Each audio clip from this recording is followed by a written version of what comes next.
you, it worked just like that. Like when we I had tell been able to hear you for the last, you know what I mean, when you was Mama Sin and Mama Sign, you know what I mean? We couldn't hear you, you know what I mean? Right. But Now we they, live. they said God finds a way, right? hey, Well, I'm looking for a miracle. I Expecting the impossible. Shouts out to everybody tuned in. There was like a semblance of a plan to what this cold open was going to be, but because we've been working through technical difficulties off camera, we just doing this live. Today, who was on Current Affair geeking out? Cause we're doing live. That was O'Reilly. That was Bill O'Reilly. he He said, "F it, we'll do it live. We'll do it live. I'll write it, and then we'll do it." I'm sorry. This week, actually, let's do this. There we go. This week, I've been reading up on what do you call yourself? The Swiss Army knife of pro wrestling. We're talking the Ice Army knife. The Ice Army. Facts. We're talking almost 3 decades in the game, which is a feat in and of itself. I hope you're still here. Do you consider yourself an OG, brother Coleman? That's good. I'll be that. You know, it's 27 years up in here. You know, I'm still healthy. Still got my right mind. There's a lot of people that I saw kids growing up and now they're adults, and I saw fans turning to wrestlers and all. So I'll accept that. I'll be an OG. My bad, Cal. Just a quick in and out. So what is your definition of OG? Good question. I don't know. I kind of they say OG. I have the young people that explain it to me. They say I'm like an uncle. You know what I'm saying? One of the original ones, they call me Uncle Caprice or Pops or whatever like that. And I'm old enough to be most of these cats' daddies. So back in the day, the OG was like an original gangster. It was like one of them old gangsters being gangster no more. So he's one of the guys that talk to the kids. Don't be in the streets like me. right. Facts. So me and brother Cal were having a conversation, and I'm telling Cal that I don't know if my definition of OG is different from today's definition of OG. Because what's your definition? Like you were saying, the younger cats call you OG. Most of them call you OG because you're older. Right. You know what I'm saying?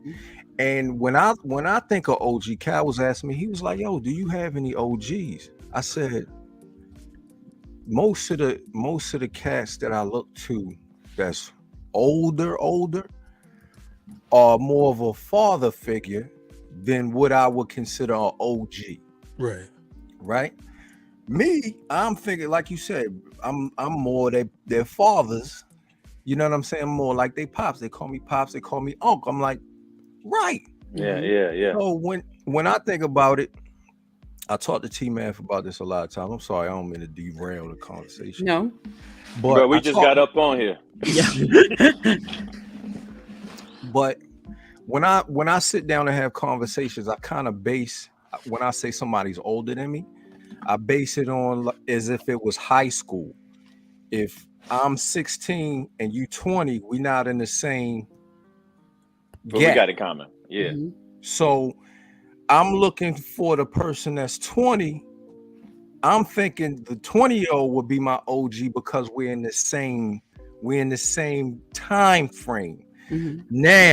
Now, the difference between a 40-year-old and a 16-year-old, that's worlds apart. when we go outside, I see something different. I saw something different than what you're seeing now. Yes, it's somewhat similar, but it's different. So when you say, yeah, I've been through that, I've been through X, Y, and Z, it's a little bit different now. So I would assume that a OG would be somebody that's kind of going through it the same time as me, so we will relate, because a lot of the times the OG isn't, I wouldn't assume that they were giving you fatherly advice. So I You always get thought, what I'm saying? always thought Yeah, that Yep. that OG was meant to impart some sort of like there's a OG as in just an older dude, but then there's an OG as in someone like meant to impart some sort of knowledge. So if you're 16, that 20-year-old can relate to you, but can he give you the game? Yeah, he's supposed to be able to direct you. If he's outside with me, he's been outside longer than I have. Granted, I understand what you're saying.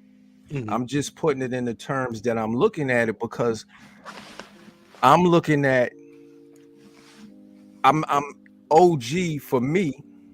Again, I'm older than a lot of cats. OG for me, walking up to Caprice Coleman and saying, "Yeah, peace, OG." I would look at that as disrespect to him. I don't think you could say that, but because Caprice, you're a wrestling trainer, right?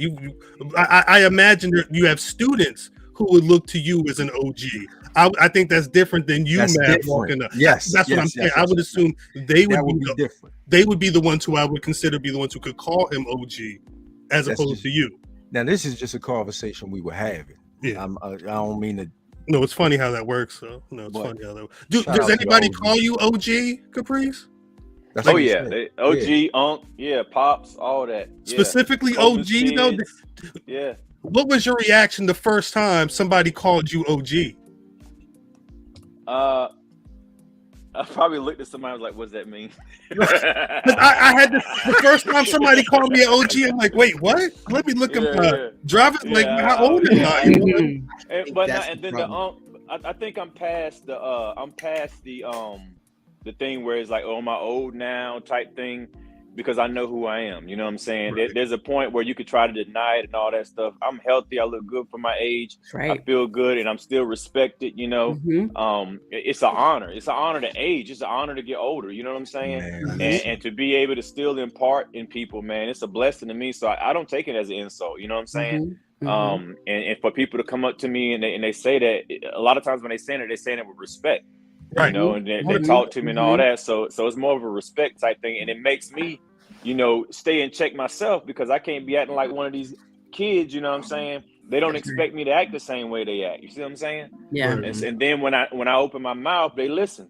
And so whatever I say, it needs to mean something. I just can't be talking, nonsense. So it's a blessing to me. I don't take it for granted. It's kind of like a badge. It's kind of like an honor. You know what I'm saying? So that's the way I feel about it.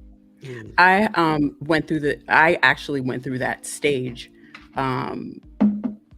feeling young in the space, feeling like, but I don't feel young, but I feel like I feel young, but I feel like I'm older regardless, because of the number. And I struggled with that for a good year and a half. And I watched Sex and the City. I don't know if you guys have watched Sex and the City. Shit is fire. But she went through this new iteration. She went through the same thing, just feeling super young, super old in a very young and different space. But then I had to come to terms, like you said, like accepting the fact that every time I walk into the building, people are like, "You're such and such. Oh my God, you look like you're 25." So I had to kind of like just accept it. Glasses. Yeah, I have to say that's some. Hey glasses. So I had to accept that. So I understand that feeling. Beautiful. So in the area of being an OG for pro wrestling folks, right? What kind of love is it that you have for a business like pro wrestling, that you're willing to not only OG a lot of the folks that are the future of the game, but actually being willing to bring your actual family into this environment, and we get to see you and little shorty do y'all thing together, and you're giving him that part of you and bringing him that business, or bringing the business to your kid. I think we all need to have something to pass down. as a legacy, as an art, as a gift, a talent, or whatever it is. And I think you're speaking of my son. He's uber talented, man. He's way more talented than I am, and mostly like microphone wise. He knows how to wrestle, but he's really good on the microphone. He has music on iTunes, on all music platforms, and all. He gets checks in the mail. Like the boy is smart, man. He's in college now, has a job, and he does commentary, he does announcing, is whatever he likes to do. But I in mind had him as a wrestler, and so I brought him up through wrestling and all of that stuff, because I mean he's been wrestling I've been wrestling ever since he was born, way before he was born. And so it's pretty much all he knows. But as he got older, he kind of fell out of love with the ring action, and I felt like I was kind of pushing him, and that's the last thing I wanted to do. Mm-hmm. So I let him go, and he found music, man, and became like mad dope at it. So I just let him go. And then as he got older, he was like, Dad, I don't hate wrestling, I just love music, and then like I offered him other stuff, and he was like, man, I love to do commentary, I love to do managing or whatever like that. And so I'm like, on, whatever your gift is, let's make room for it. And as long as I'm not forcing it, because I can't live through him, he's got to have his own life too. Right. And so yeah. And so he's doing it now, man. And so I'm proud of him, and I'm blessed to have something to be able to pass down, And so the doors that he's able to walk into, and then he's not just walking into them because he's my son. Like the boy is bad, like he's got it, like what I'm saying. So I'm proud of him. It's amazing. How did you transition from the ring to commentary? I have no idea. That's the best. That's the best way. I promise God, I don't know how it happened. I promise you, I was wrestling, and most of the times I was wrestling, whether it was with Cedric or with the Rebellion or whatever I was with, I was in some type of speaking part. You know what I'm saying? I was mostly the speaker of every faction I was in. And so when the Rebellion broke up, they gave me a talk show, the Coleman's Pulpit. And then like they would every once in a while put me on commentary. And I remember the first time I did commentary, when I came back to the back, the producers were looking at me like, they was like, you're really good at that. And I didn't know I was good. They told me I was. And like, they told me stuff about myself I didn't see. I was just going out there doing my job. But what I realized is I had a frustration with commentary, because for years I would wrestle and I would go back and watch a match, and I felt the commentators were talking about anything but the match. Yeah. And so when I would do commentary, even if I was in a storyline or something, I would try to make it about the people inside the ring and not about myself, and explaining about what's going on inside the ring. And it was kind of like something that I felt like I had to do, because there would be times I would get hurt and I'd go back and watch it and they're talking about something else. And I'm like, we're literally putting our lives on the line, our health on the line, when we step inside those ropes. And you break somebody's neck and somebody talking about what they're going to do somewhere, something else. I mean, that's disrespectful, Right. And so I just kind of made that my thing. And it was just something that I did, and I guess it caught on. And as it got more, I got more opportunities. And then there was a time where I was bringing my wrestling gear in a suit, because I didn't know what I was doing. And then like it just kind of migrated to where it was I didn't have to bring my wrestling gear anymore unless I was told to. And so I never quit wrestling. It was never like, okay, I'm not wrestling anymore, I'm doing commentary. It's just I was under an exclusive contract with Ring of Honor, and it was what they were using me, how they were using me. And so I couldn't do anything else. And then when they had an idea to bring me back in the ring for a past versus present type thing, and I said, hey, I would love to be back in the ring, but you got to understand, like, I've been on an exclusive contract for like 4 years. I haven't been wrestling anywhere else. So you're going to have to give me time to get in shape, or, get in ring shape or whatever. And so that's when they say, okay, that's cool. Pick a couple of territories you want to wrestle with or whatever like that, and see what happens.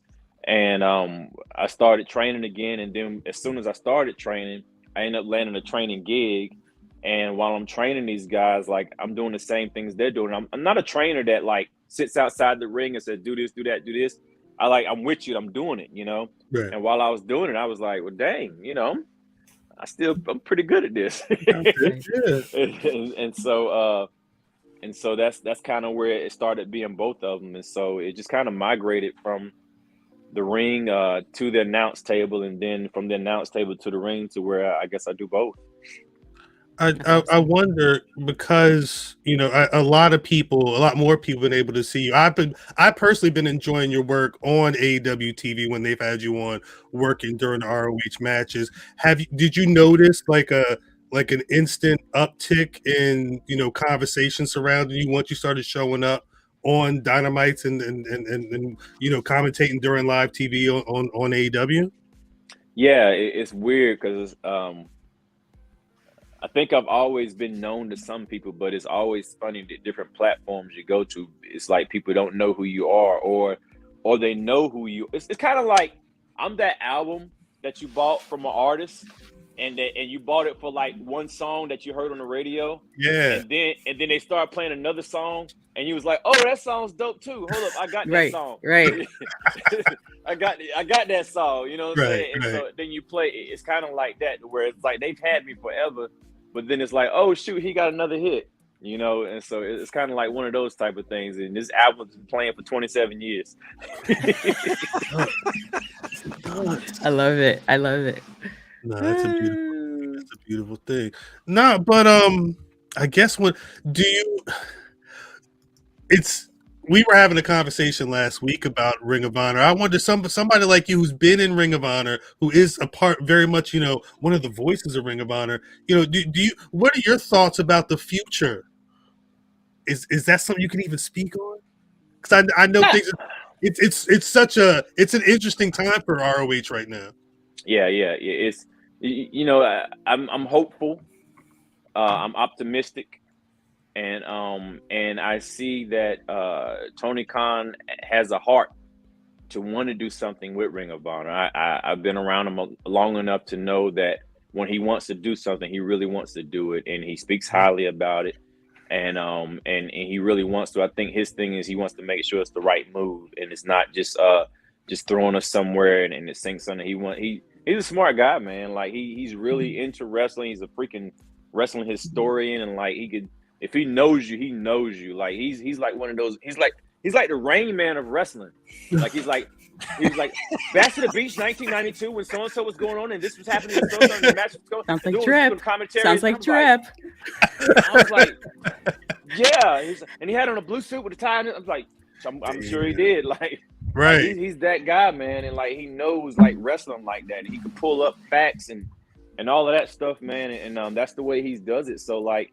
He has a mind to do right by wrestling, and so by Ring of Honor, and so we just wait to see what happens. Word. Brother Caprice, our guy Logan Paul over here, he does that as well. He's extremely. Yeah. He disappeared. Yeah, no, that was on purpose. On purpose. Like this is my question to you. We've seen in our lifetime, Logan Paul hasn't been around that long. But in our lifetime, we saw, OG, settle down. Well done. No, we'll move him out. We saw specific events that kind of shook us in our wrestling fandom. We saw Ron Simmons win the title in Baltimore. I'm just going off of me. Saw Ron Simmons win the title. I saw Kofi Kingston win the title. And then I saw Ring of Honor on their last pay-per-view during the Shane Taylor Kenny King match. All of Ring of Honor, people that look like me. Some of them. Most of them. No, people that look like me. People that I think are like me. No calamari. Came out and saluted each other the moment. I just want to know how you felt for that, to have that happen on the last Ring of Honor pay-per-view and have all of those brothers there in unity. Because I thought it was a huge moment. I'm sorry, I don't want to cut you off.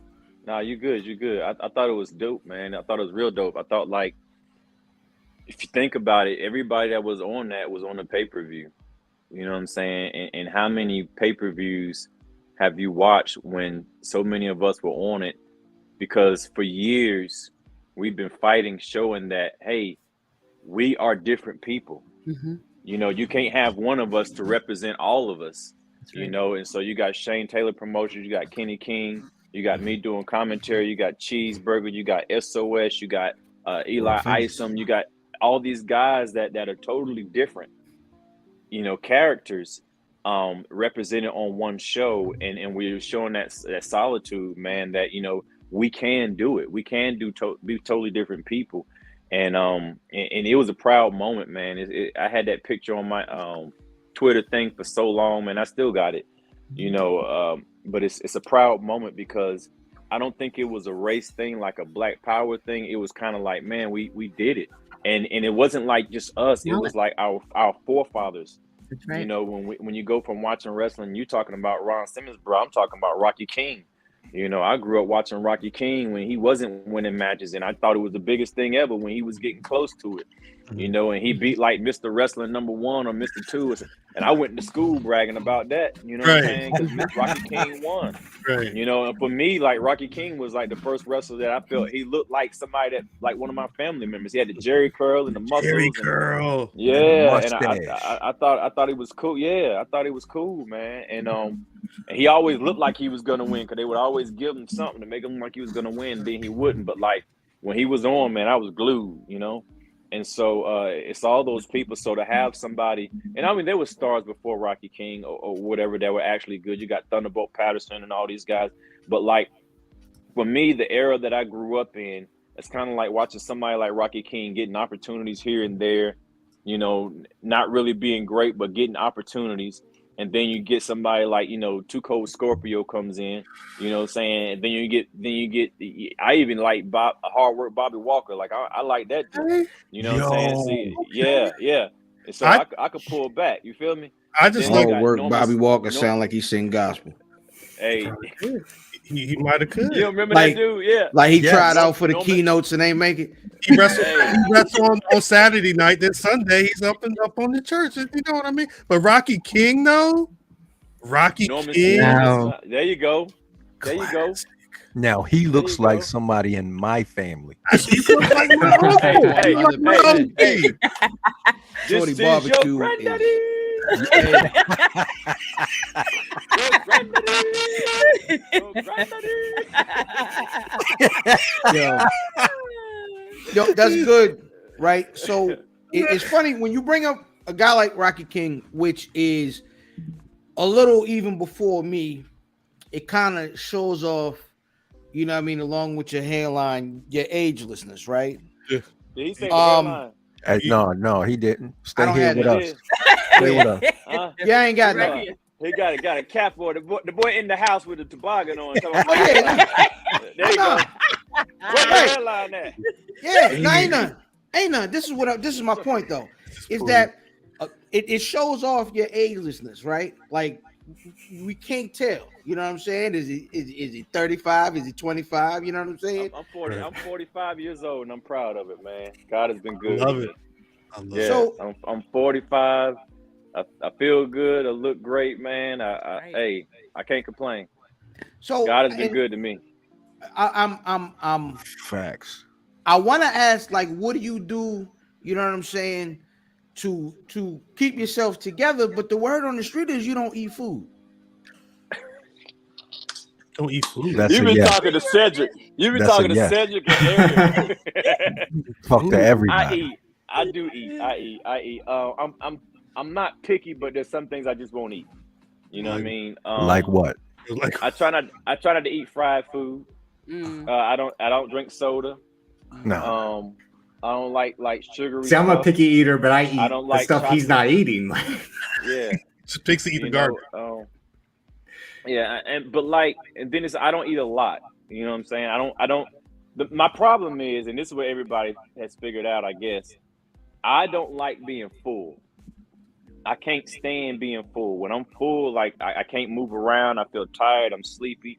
I'm not productive, and so I avoid being full. And I've learned that the stomach is 15 minutes behind the brain, and so a lot of times when we eating and we feel full, you're about to be real full. Yeah. And so yeah, for real. So when I eat until I feel like all right in my stomach, and then after a while I'm gonna be a little full. You know what I'm saying? So I don't eat a lot at one time because like it's just gonna get there and sit in your stomach. You know what I'm saying? And then your body's got to digest all that stuff. So I learned you eat smaller meals throughout the day. It works out better in the front and in the end.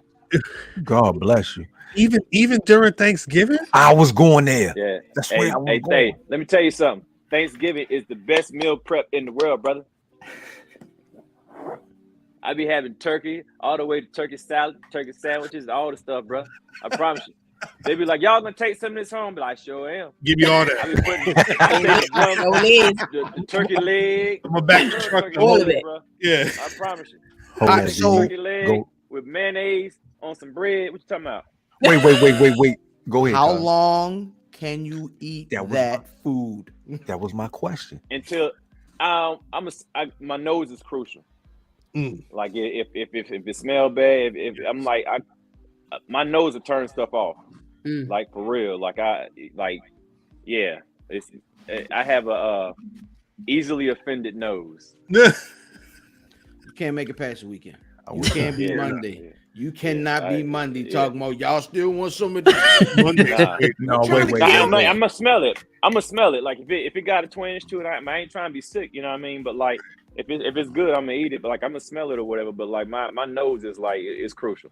It's crucial. I was happy when the masks were in because I could talk to anybody.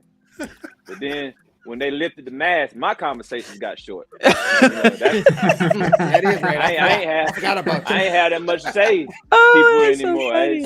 I didn't feel like talking to people because the mask kind of helped out. So I got my nose. Yeah, my nose is crucial, bro. So I got a couple of questions for you. This or that. Marvel or DC? Ooh. I'm gonna have to go Marvel. Friends or Seinfeld? Friends. Ooh. This is white wrestling. How about did I write these questions? Yeah. Friends with Seinfeld. Friends. Rather have a Living single or Seinfeld. I was getting ready to say living single or Martin, but anyway, Good. I'm gonna have to go. I'm gonna say Friends just because I'm more familiar with it. Okay. But the older I got, I started to get Seinfeld. You know what I'm saying? Yeah. So I had to mature. Like when I was young, I didn't get it. But then, like as I got older and I go back and watch it, I'm like, oh, I get it now. You feel me? Yeah. And so you could tell the amount of black that you are because you added an S on Seinfeld. Seinfeld. Hey, that's level 500 Negro. That tell you how faithful I was to watching this. To ask me about, I'm on a Black Rasslin Podcast. Right. About Seinfeld. Yeah. All right. I was expecting Jake Paul to ask me that question. I have a question to ask, but I'm waiting. I have a question to ask, but I'll wait. He's gonna be the one to ask me the real question. Why? Wow. Wait, surf or turf? I like seafood. Soft bottoms or hard bottoms? What does that even mean? Sneakers. I think he's talking about shoes. Oh, I like sneakers. But I can rock some hard bottoms, bro. So could I. Hey. I seen you in them suits. Hey, Coleman got that drip. You feel me? Hey. TikTok or Instagram? Instagram. I'm not good at TikTok. No, you shouldn't be. Shouldn't be. Still or sparkling? It's like copycatting, man. It's like copycatting people. Say what? Still or sparkling? But water? Yeah. Water, anything. Water, wine. Probably still. Because I like I said, I don't drink a lot of milk. I mean, soda and stuff like that. You know what I mean? Did you said still reserve? Reserve. Say what? Still reserve. No, you said still or sparkling. Right. And he's saying still reserve. Still. He said still reserve. Don't worry about him. Don't worry about him. I was, man. Thank you, sir. That's all the questions you had. Yep. I got a question. I'm at spam or baloney. Give me the salt. Give me the salt. Some questions. Unleaded premium. I don't know. Scrapple or hash brown? Scrapple or hash brown? Oh. Ford or Chevrolet? Wait, Davis, what was your question for Cotton or polyester?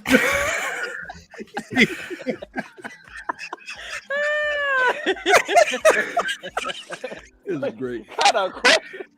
I'm dead. what's your question? Nintendo or Sega? Thank you. Wait. That's an important one. Hold on. Wait. That's an important one. Wait. No, hold on. I In like Tecmo Bowl. Ooh. In Tecmo Bowl, Uh-huh. who did you use? I'm a Skins fan. Redskins. Cut him off. Nah, Get you got out. to Get him out of here. Nah, you got to Get him out of here, man. When Tecmo Bowl was out, I was a Skins fan. Yeah. Or is that That was Doug you Williams? talking They about had 90s, Doug yeah. Williams. That's Doug Williams. Yeah.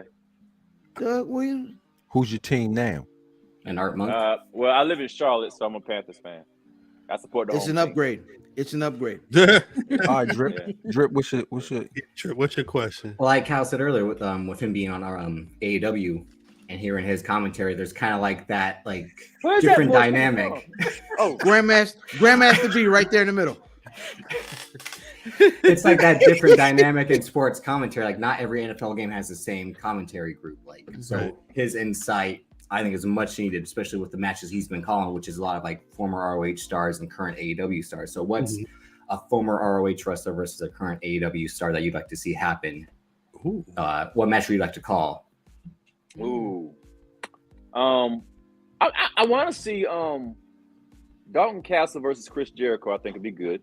Okay. I would love to see Bryan Daniels versus Jonathan Gresham. Great. That's the match I want to see. Octopus I versus want to Dragon. see. Yeah. I would like to see. I'm trying to think.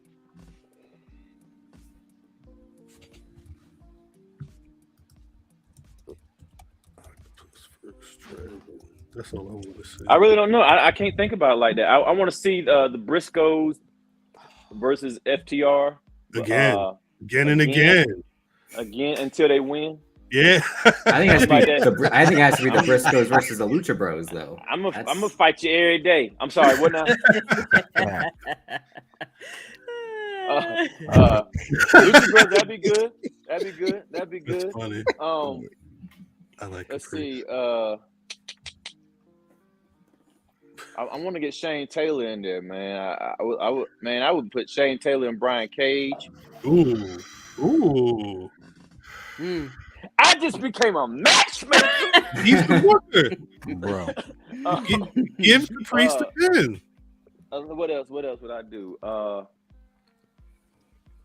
Man, let me see. Lee Moriarty and Alex Shelley too. Okay. I would do that at Ring of Honor. Mm-hmm. I would like to see CM Punk and Samoa Joe again at Ring of Honor.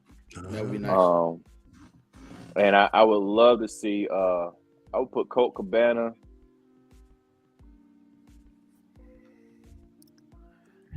Who? I don't know. Colt Cabana. Colt Cabana. He said it. You know who Colt Cabana is? Who don't know who Colt Cabana is? No, everybody knows. You know. It's good to hear his name. It's good to hear his name. I rock with Colt. Colt, my Okay. dude. I wouldn't be on commentary if it wasn't for Colt. Colt helped me out. Colt has always been a friend. I was on commentary with Rick Abani, Colt, and me, and Colt Cabana wanted to wrestle, and Colt said, "Caprice, you got it, bro." And he helped me out, man. I ain't got nothing bad to say about that dude. Amazing. Yeah, he's all right with me. He calls me every now and then, send me stupid texts. But it's him, you know what I'm saying? Right. He that's Colt, man. I love that dude. Let's see.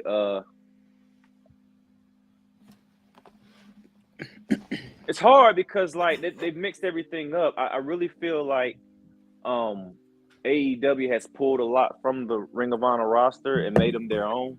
Right. And so it's kind of hard to pull up unless you go way back, Ring of Honor type stuff. So that's a question. It's hard to pull from that other than what I've already said. Yeah, that's a good question though. Who asked that question? I don't even know.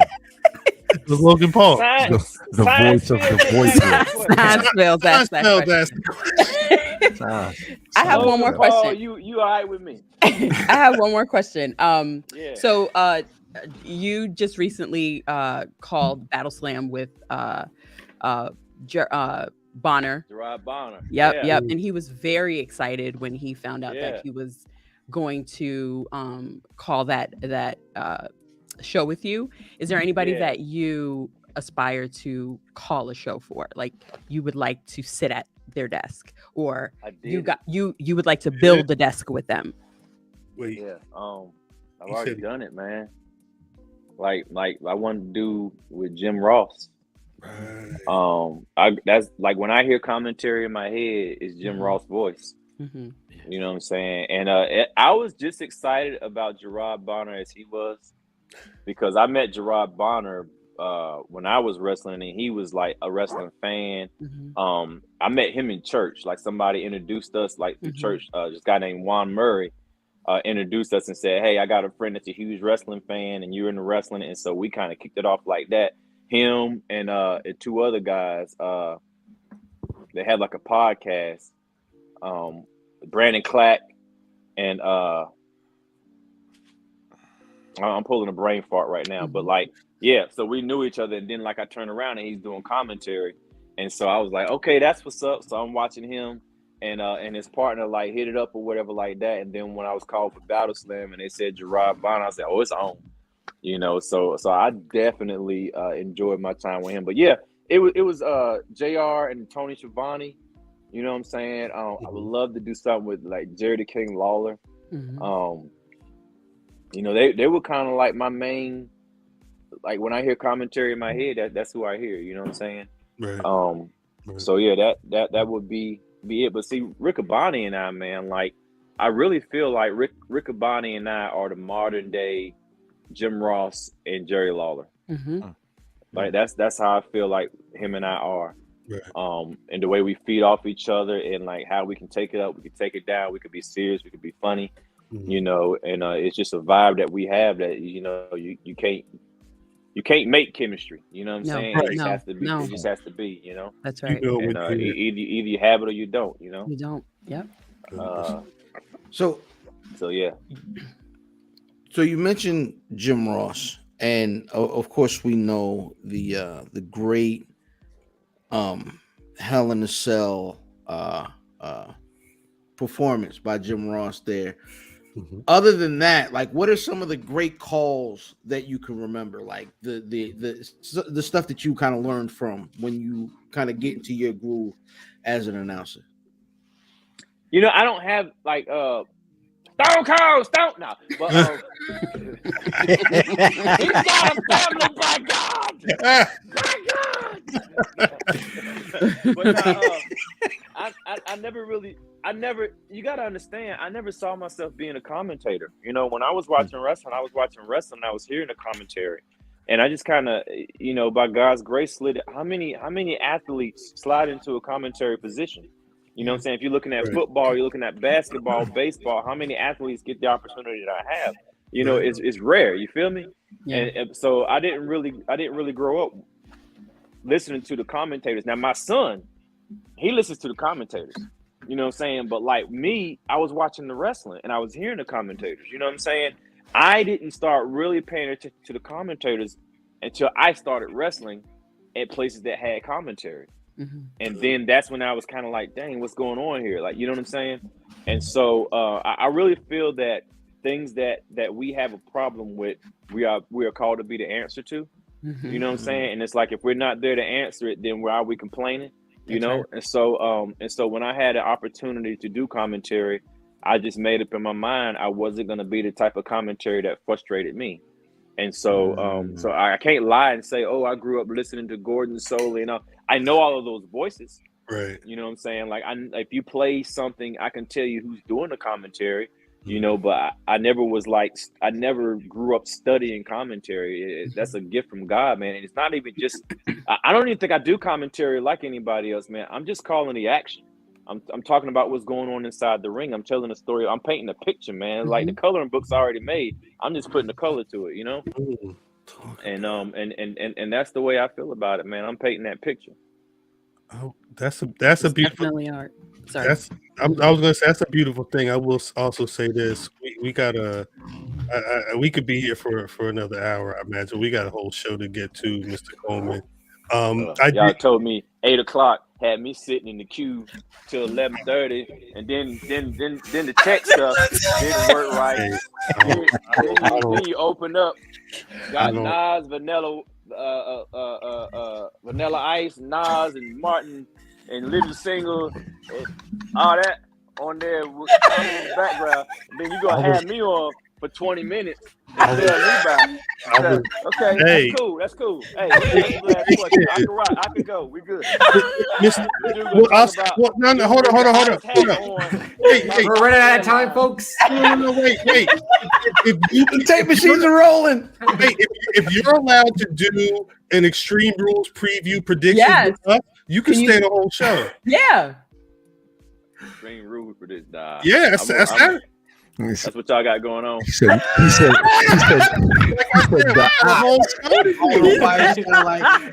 don't know right there. I don't know why it sound like Walter C right there. No more science fields questions. No more. This was the science field segment, and then we got to go on to the rest. Like I said, I don't want to get you in trouble. What's the deal with the ops? He said, "Hold on, hey. is that what y'all got going on right now?" That's what this operation about. Y'all go get Hey, Extreme Rules. I know y'all got a show to do. I just want to say I appreciate y'all having me on here. Much love, much success. You know, I appreciate y'all. This is dope. I appreciate the invitation. I want y'all to keep doing it, keep bringing people on, and keep being y'all, man. I love y'all. All right, y'all stay safe. Thank you. And Jesus loves you too. All right. Thank you, Mr. Coleman. Take care, man. Hopefully we'll see you soon. Hey, invite me back. I'll be here, man. Yep. That's what's up. You always invited back. Remember, you said it. Plastic or paper?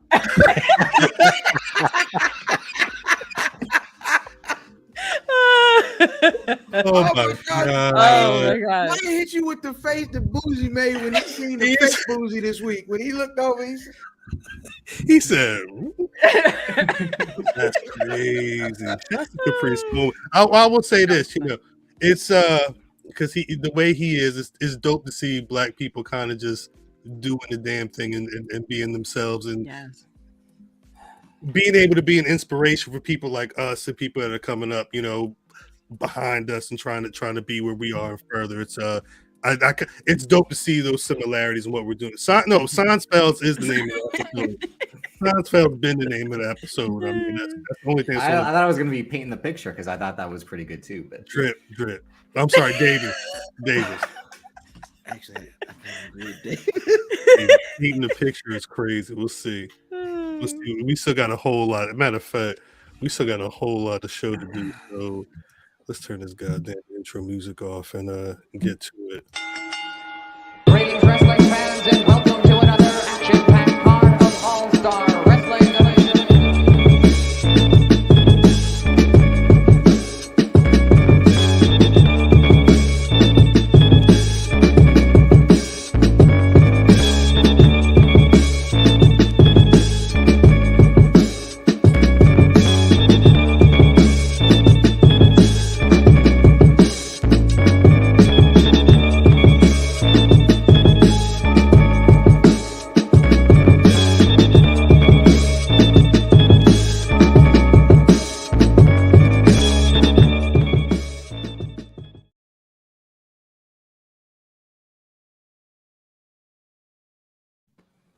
This.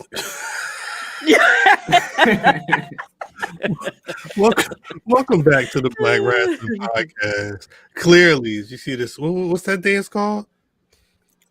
This that young The jock young jock. jocking. God, still Super chat.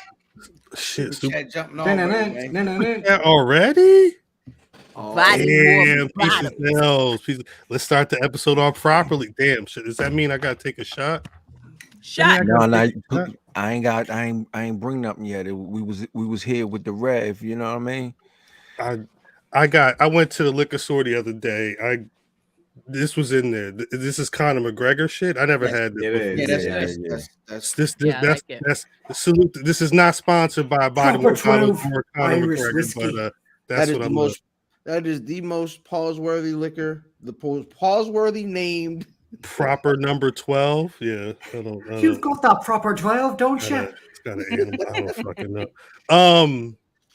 As always, it's your boy Cal, representing rockthedub.com, the Black Rasslin Podcast, the Buffy. Hopefully y'all check that shit, and hopefully y'all checking that shit. Ooh, niggas is back. And all points in between. As you can see, the squad's on the line. Mimi, this may be your last week as champ. Please say what's good to the people.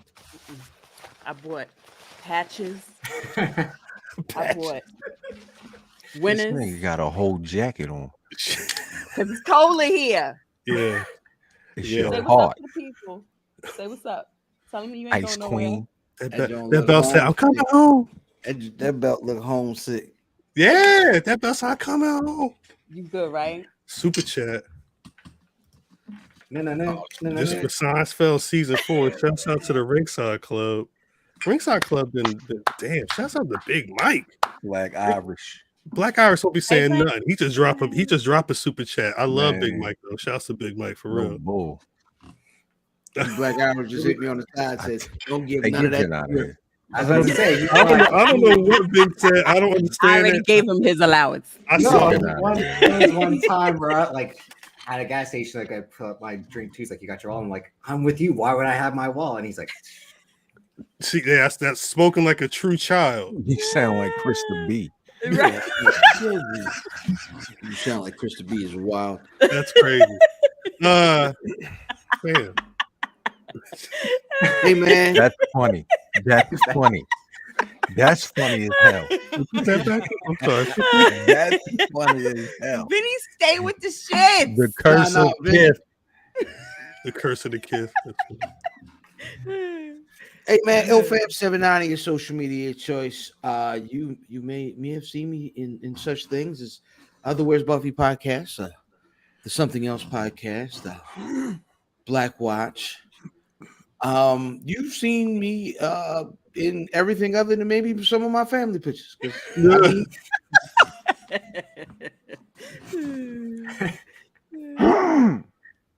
Lordy. That nigga sound like a $62 dart trying to get started. This nigga sound like May 2020. Is you good? Lordy. "Jeez, God." Lordy. Yeah. Super chat. Super chat. Thank you, Jazz. Lordy. I love my Justin. Damn. Just a rich Cal. shots. I'm sorry. Shots for the family. What's up, man? How you doing?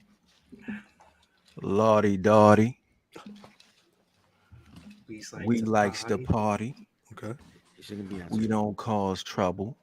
We don't bother nobody. We're just some niggas who on the mic. And when we rock upon the mic, we rock the mic. Right. To my 4 dogs in the chat going for death. We only want you wild and enjoy yourself, because it's cool if we're falling off the rails, tripping in what we created. But y'all saw the vision, so listen close to what we say, because this type of part don't happen every day. Yeah. Cal. What's up, yo? Well, you got more? Went to the barber shop to get bipped up. Kev said my ass on my chair and spun me around to see my cut. I said, mirror, mirror on the wall, who got the top podcast of all? There was a rubble double. 5 minutes seconds it it lasted. lasted. The mirror said, BRP, you stupid bastard. That's true. That's why we never have no beef. So I drop down that @ sign, add the MD at Math Damon. I like that. I was wondering how long that was going to go. That's the Damon. That's a long song. Damon. Imagine he just potted the rest of the episode like, and for Extreme Rules, I'll be. Very good. That's very good. Add this to the best of 2022. Yes. I know I gotta start getting that pretty soon. But you also got to add Caprice Coleman. Oh yeah, that's it. Well, the guests are its own thing. That's the thing I haven't started on that yet, but Shouts just to Ken Lewis with the super chat. God damn, Super chat. Ken Lewis get paid every week. Every week. I know Ken Lewis get paid because so do we. Ken Lewis work for the state. Drip. I'm going to get my drip. Sorry, Davis. I don't know who I am. I don't know. The people said I'm one thing. Neither do we. Exactly. All right. Let me ask you, David. This is what, because Davis put a poll up on Twitter and said, "Yo, is my name Davis or Drip?" He put up. He was on the poll on Twitter this week trying to figure out what his name is. He was on. Mind you, I'm sorry, Mimi. Mind you, he's got a show that we do every week called White Noise with Drip. And I have another show called Banks versus Davis. That people over there will say Drip. No disrespect. People always call me Davis, which is understandable. And like, so it's the identity crisis of who calls me what. See, this is the thing, though. This is the thing. It's hard getting off that Paul Creek. So this week in pro wrestling, not Drip. Davis. Hold on. That energy. No, first of all, he's in the chat. He has said Drip. That's what I'm about to say. My own my father, has called me Drip in the chat. Yeah, but you got Drip tatted on you like recently. I also have DC because it's Davis Colton. Like it's on the flip side, literally. That's DC. the point. Trey. Peace to We Love Wrestling for real. Consistent content always, but you already know that. Biscuit Drip is crazy. Anyway, don't ask about that. Yeah. Anyway, let's get to some. I guess we gotta get to some pro wrestlers. There was shout out to Dre with the super chat. Damn, super chat in the building. Dre's son recently turned 19. Wow. Yeah. Shout out to Dre's son That's Malachi. the son we met. Yeah. I didn't meet his son, but I've been hearing about his son for forever. Yeah. Good kid. Shout out to him. Just started. Hey, y'all see Dre posted an old school picture of him. He had a little more weight on him. He looked like Cal. He looked like when Cal had his beard low. That's how Dre looked. I was like, look, it's Cal. I saw Matt. People be putting these old pictures up. Fam is good with the old pictures. He had the low beard the other day on with the, what was that like? I like Samoan Fam the best though. Samoan Fam is, was that like a gray? It was a gray Cleveland Indians fit? Yo, I had a decent, like some slick Cleveland joints. Big, the big logo. I had the gray with the pink Indian. Oh my gracious! I had some slick Cleveland hats, man. Cleveland put out some slick joints. Yeah, I mean they just a little bit racist. That's the thing. You can't wear it and just be like whatever in the streets. And that's because I used to love the older logos, but a lot of the older logos is some Native American chief chilling. Chief Nakahoma or some other okay, that was the name. He had like the long, he was skinny, he was running, he had the long nose. Drip, just so you know, the Major League Baseball was racist back in the day to the point where they called the one Native American dude logo Chief Nakahoma. Yeah. It is what it is. You anyway. Back in the day. Yeah, that was what to say. They just Tim Anderson flips the bat and they still get this. It's like back in the days when never mind. Speaking of back in the day, logo this year, man. I was tight about that. Speaking of back in the day, I can't talk about pro wrestling and consider myself an enthusiast and not send some condolences to the family of Antonio Inoki. I mean, that's an actual, like, you talk about legends, and I know because he's a can that be the name of the episode? Is crazy. It cannot be the name of the episode. It's funny because that is definitely going on sale. There's some comments. All right, if you're listening on SoundCloud or anything that's not YouTube, there's some comments I'm not going to read aloud. You got to go to the YouTube to watch them. That's his name.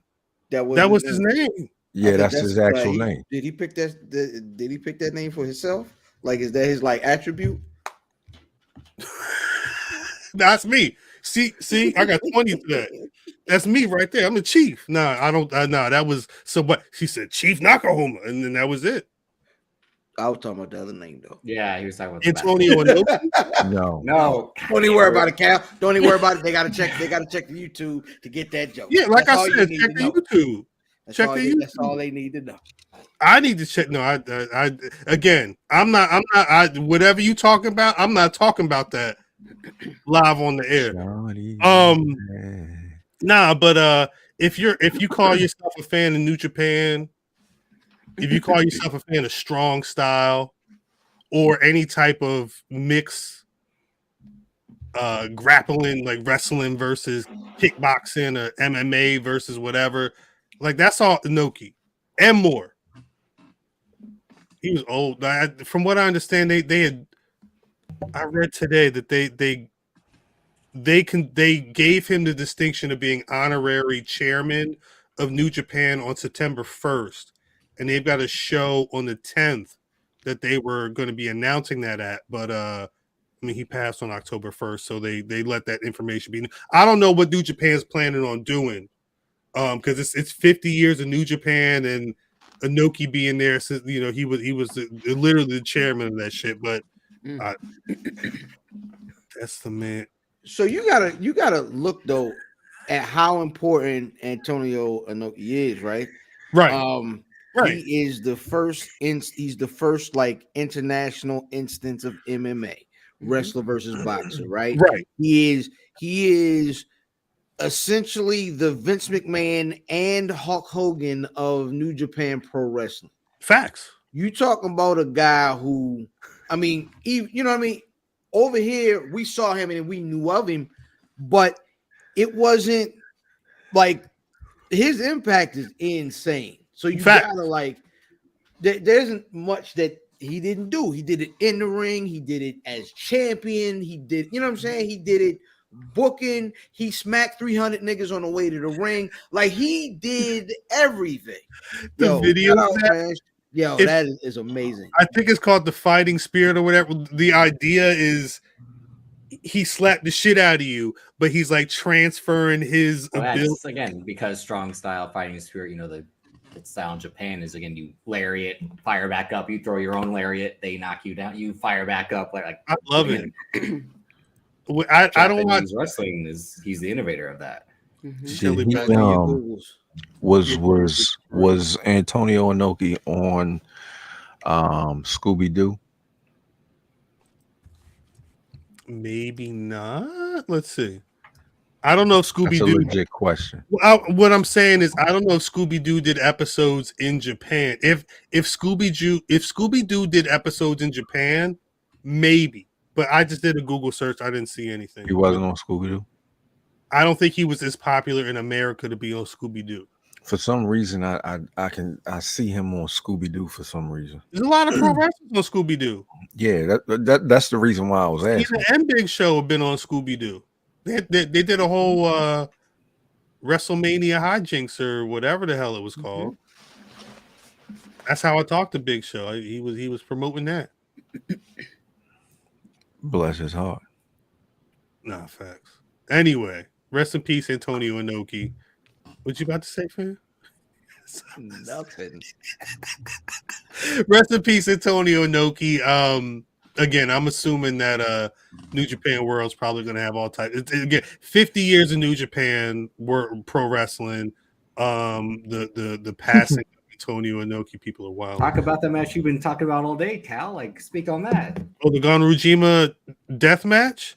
Him and Masa Saito out in the. So what had happened was in That 1987. one take, I'm impressed. He knew all them names like that. I've been on this all this week. shit. He's been I've been watching on this this shit all week. I'm not able. Once last Friday, once Antonio Inoki passed, my brain has just been New Japan. So there's this island in Japan, right, where apparently these two samurai had a duel. 1987, Saito and Inoki had 3 matches that were wilding. Apparently, if y'all old enough, Dr. D probably remembers when Masa Saito got arrested. Him and Kempatera had an incident with police. Masa Saito beat up the police at a hotel. Yeah. Slade MC's back in the Rec Room era. Big facts all day. RIP. Back when he got out of prison, he was the man in Japan, and he immediately went and he grabbed a pair of handcuffs. His first match with Inoki, handcuffed himself to him and just beat the shit out of him. Second match, Inoki grabbed the hand, beat the shit out of him. The third match was at the first IWGP tournament where they had the actual title. This was 87. Inoki won. So the fourth match was the final draw. They go to this damn island in Japan where some samurais had a duel. I don't know how long ago. They got a ring. They got some bonfires set up. And then it's just like helicopters and cameras mad far away zooming in. And these niggas, they just doing fucking shit. Look like the real world Roll Rules challenge out there. That shit. It looked like Mill versus Coral. It looks like it looks like what the Blackpool Combat Club should be. Just a bunch of people just out. It looks like they took the Hart family dungeon and put it in the middle of an island, and people just out there doing these fucking, stretch holds and trying to twist each other up and break niggas' necks and whatnot. That was the whole match. Well, that's not the whole match, but it's up for free up on New Japan World if you want to see. It's an hour and 43 minutes. Is that the whole show? That's include. Well, no. Is the hour 43 minutes the whole show? Yes, that includes the entrances. Inoki's exit is like a good 10. Like after the match is over, there's a good like 8 to 10 minutes of just he keeps like getting up. The idea, it's not just a pro wrestling match; it's art. Like they're setting up fires. They're doing these images where it's like, nah, you can see these niggas wrestling, but they wrestling in this little ring on like this big part of Japan. You get to see it's fucking beautiful, but it's also like you're gonna sit there and watch these people in like a chin lock for like 15 minutes, and that shit's gonna look. And like Masa Saito ain't no bullshit, but it's not Dynamite. It's not the main event of Raw. It's not Extreme Rules. Mm-hmm. But they was out there. I mean, it's 80s. They was out there telling stories in Japan. It was some. Do you? I mean, when you're normally in a headlock, you're in that bitch for 15 minutes. That's the thing. It's like when you think about pro wrestling and it's two people who hate each other in a ring. Like there's certain rules there, right? But you figure. But I'm saying you figure. The end result is either, especially back in the day, it was either a steel cage match or, especially in the South, it was a empty arena match. It was just two people in the ring. Whoever ended up being the last one to walk out was the winner. Japan said, "Bet we got an island. I hate this man so much. We gonna go on this island. We cameras everywhere, and we just gonna sit here and fight the fuck out until one of us walks away." It's like it felt like Dragon Ball Z at a certain point. If I'm being real. I say there are two references. It sounds like a finale to an anime series, but also like when Ciampa and Gargano had like the final heartbeat during COVID and 2020, where they went on the outside and fought on top of like the 18-wheeler, and they went all over the arena and then went back in the ring. Justin Richard, it was the final deletion way before the Hardys. Salute to Caprice Coleman, who was trained by the Hardys. But yeah, no, you're right about that. Shit sound like a Thursday on Rikers Island. Facts. Right. Real life. But it's one, and if you're gonna watch it, hopefully you got other stuff to do. put it on the TV, let that shit run. At a certain point, you're gonna see some shit that's ill. Inoki gonna throw somebody into the fire. Masasayida gonna hit one of those ill suplexes on him, but it's gonna take a while. But anyway, I know Vin watched that shit. I know Vin watching that shit. Anyway, I'd rather watch that than the greatest wrestling match of what was it called? The greatest wrestling match, yeah, Of all, was it of all time? ever. I think, yeah. Let me see. I'm sorry. Which really messed the match up because the match was good. It wasn't a bad match, but you don't. Yeah, do the name that. was stupid. Yeah, the name. She The had edge in it. I knew it was false. Yeah, the greatest wrestling match ever. I knew it was. Wah, wah. Narrator voice. It was. The Friday before, Daniel Bryanson has a match with AJ Styles, murders it on SmackDown, and then I got to watch the pay-per-view they promote and talking about anyway. What the fuck? Thought I conquered the world. Like, oh, That's what I wanted to see. Shouts out Private Party. Look at them. Look at them actually showing up to work that day. This is a while. This was like early Yeah, summer. that's what I say. This is like in the fall, I think. They had that shit on last night. Well, that's his gear. That's what he. So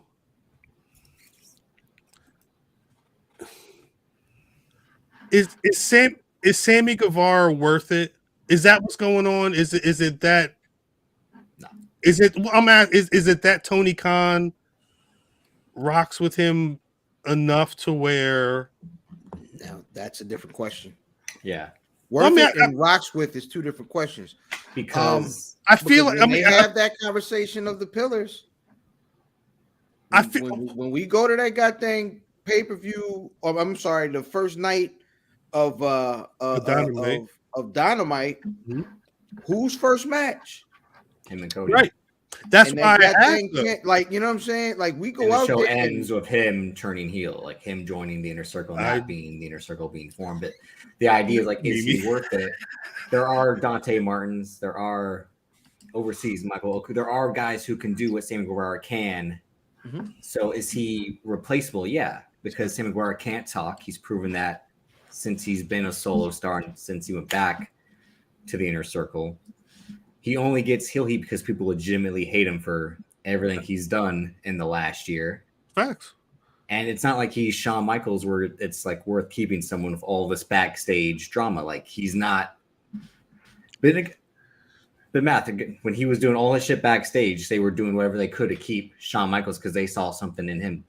Unless, like I'm saying, like Tony Khan really rocks with him that much to see him. Whoa, shout out to Big Steve. Yeah. Wildin'. Stupid That shit, was Steve. It's starting to crumble. They turn I mean, I was- had different colors. I Facts. was ecstasy with Steve. I And don't know. We're gonna be the one. We're gonna be the one. That was funny. But I think that's the issue is people are thinking of it in terms of worth and not investment, because the worth is, yes, he's replaceable. Is he a top tier mic? Is he a top tier hand? Is he a top? No. However, worth to Tony Khan is, this is my man. This is who the guy, one of the guys who I felt was one of mine when we came in. And so I was using all of these this place and that place guys to really give the energy to this guy. So when he messed the money up with the Sasha comments first, and then him kind of getting the quote unquote X-Pac heat where people really don't like this nigga with the chick thing and all that saga comes out. While all that stuff is crazy, has Sammy Guevara done anything in the eyes of Tony Khan that Tony would say, I should divest? Right. No. No. Right. You're right. Right. Exactly. That's the sad part. So when you say, is he replaceable and all that, of course, but the problem is you looking at it from just outside looking in. Once you invested, because what you're also having to admit there is I was wrong. Well, that's the thing, right? Because it's not like this isn't isolated. Like we're talking again. You said the Sasha incident, the Eddie Kingston situation, and remember, Andrade did the interview, and he said what he said about Sammy Guevara being the only one talking about why you hit me so hard or whatever the conversation was. Sammy was the one to drop tweets. I'm not saying Andrade wasn't on go because clearly clearly Andrade wants to be out. But when Sammy drops tweets and Andrade's already talking the way he is and doing them sub tweets and acting like he wants to be out, and he says, "Oh, I see you Wednesday." At a certain point, you have to evaluate. Well, like I know this is my investment, but there's multiple incidents with this person. Like at the very least, I need to reevaluate how much backing how much backing I'm putting into this particular person as the future of my company. But here, right? Mm-hmm. If you Tony Khan, you have one guy who went on some form. It was some Hispanic platform, right? Yeah, it was Spanish language. Right? Yeah, and then you have the guy that you've already kind of established as somebody you see worth in, and the word on the street is we don't know for sure is that Andrade is doing a few of these things because he wants out, right? Right. You know what I'm saying? Some of them tweets, they just smelled like Charlotte, to be honest. It didn't smell like he was, you know what I mean? Like they was too strict. Yeah. Which they're also playing into on screen with him versus 10. Right. So they're working this of him being upset online into actual AEW storyline, whereas what we talked about earlier, him and Sammy, that's not a direction they were heading towards. Like this is, I figured they were working. I figured they were going to work that shoot on Wednesday, but I thought they were too. But the thing is, I think that Andrade really wanting out is a thing, right? Yes. Yeah. So you have a guy who wants out, and you have a guy you basically went to bat for several times already. Here, which way are you going to go? Whose side are you going to take? No, it only makes sense to me that he points to his man's side because this nigga don't even want to be down with the gang no more. Yeah, that's the one thing about sympathy. What you about to say, man? My question is what's Sammy drawing? See, good question. I think the thing is, the answer is not much, but I think it's deeper than. Because it's not like he's not drawing as a top guy. He's not drawing as a person who is talented, but in two different companies, at least in my opinion, hasn't been given the proper amount of work to at the very least show if he's capable or not. He's gotten stop starts in AEW since he got let go from WWE and went over there. But there's also a bunch of stop starts. A lot of stop starts, and in WWE, they didn't know what they were doing with him. They didn't like whatever direction he was going in, and they wanted to switch him to something else. And at a certain point, they said, "Hey, go sit over there, go hang with Flair," whatever the case may be. I was asking offline if he's gotten kind of a raw deal over the last, like 5 years, whatever the time frame is. Either way, I understand Andrade's frustration, but hold on. You talking about Andrade? Yeah, I was about to say he asked about Sammy. I'm asking about Sammy. In regards to what? I'm sorry. What's his draw? Right. You're asking. I am not Tony Khan, so I do not know why he's a pillar.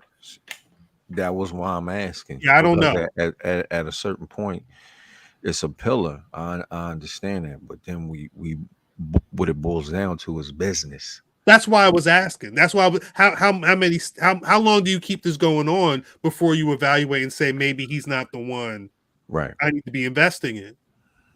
Because it's a lot of incidents that are it's even with the Eddie Kingston thing, it was like I listening to Meltzer, I believe he said he told him not to say something about him being fat, And then he said No, something about him. he had said it without clearing it because I was at that rampage when said he said that and they without being cut that. clear. They cut that from the episode. So when I watched back, I'm like, oh, and that's when the whole feud started. Of Eddie Kingston attacked him for like not clearing anything like that beforehand, and that's where the issue started. It sure can be like Eddie Kingston overreacted, but again, this is Sammy Guevara being the dickhead that we all know him to be.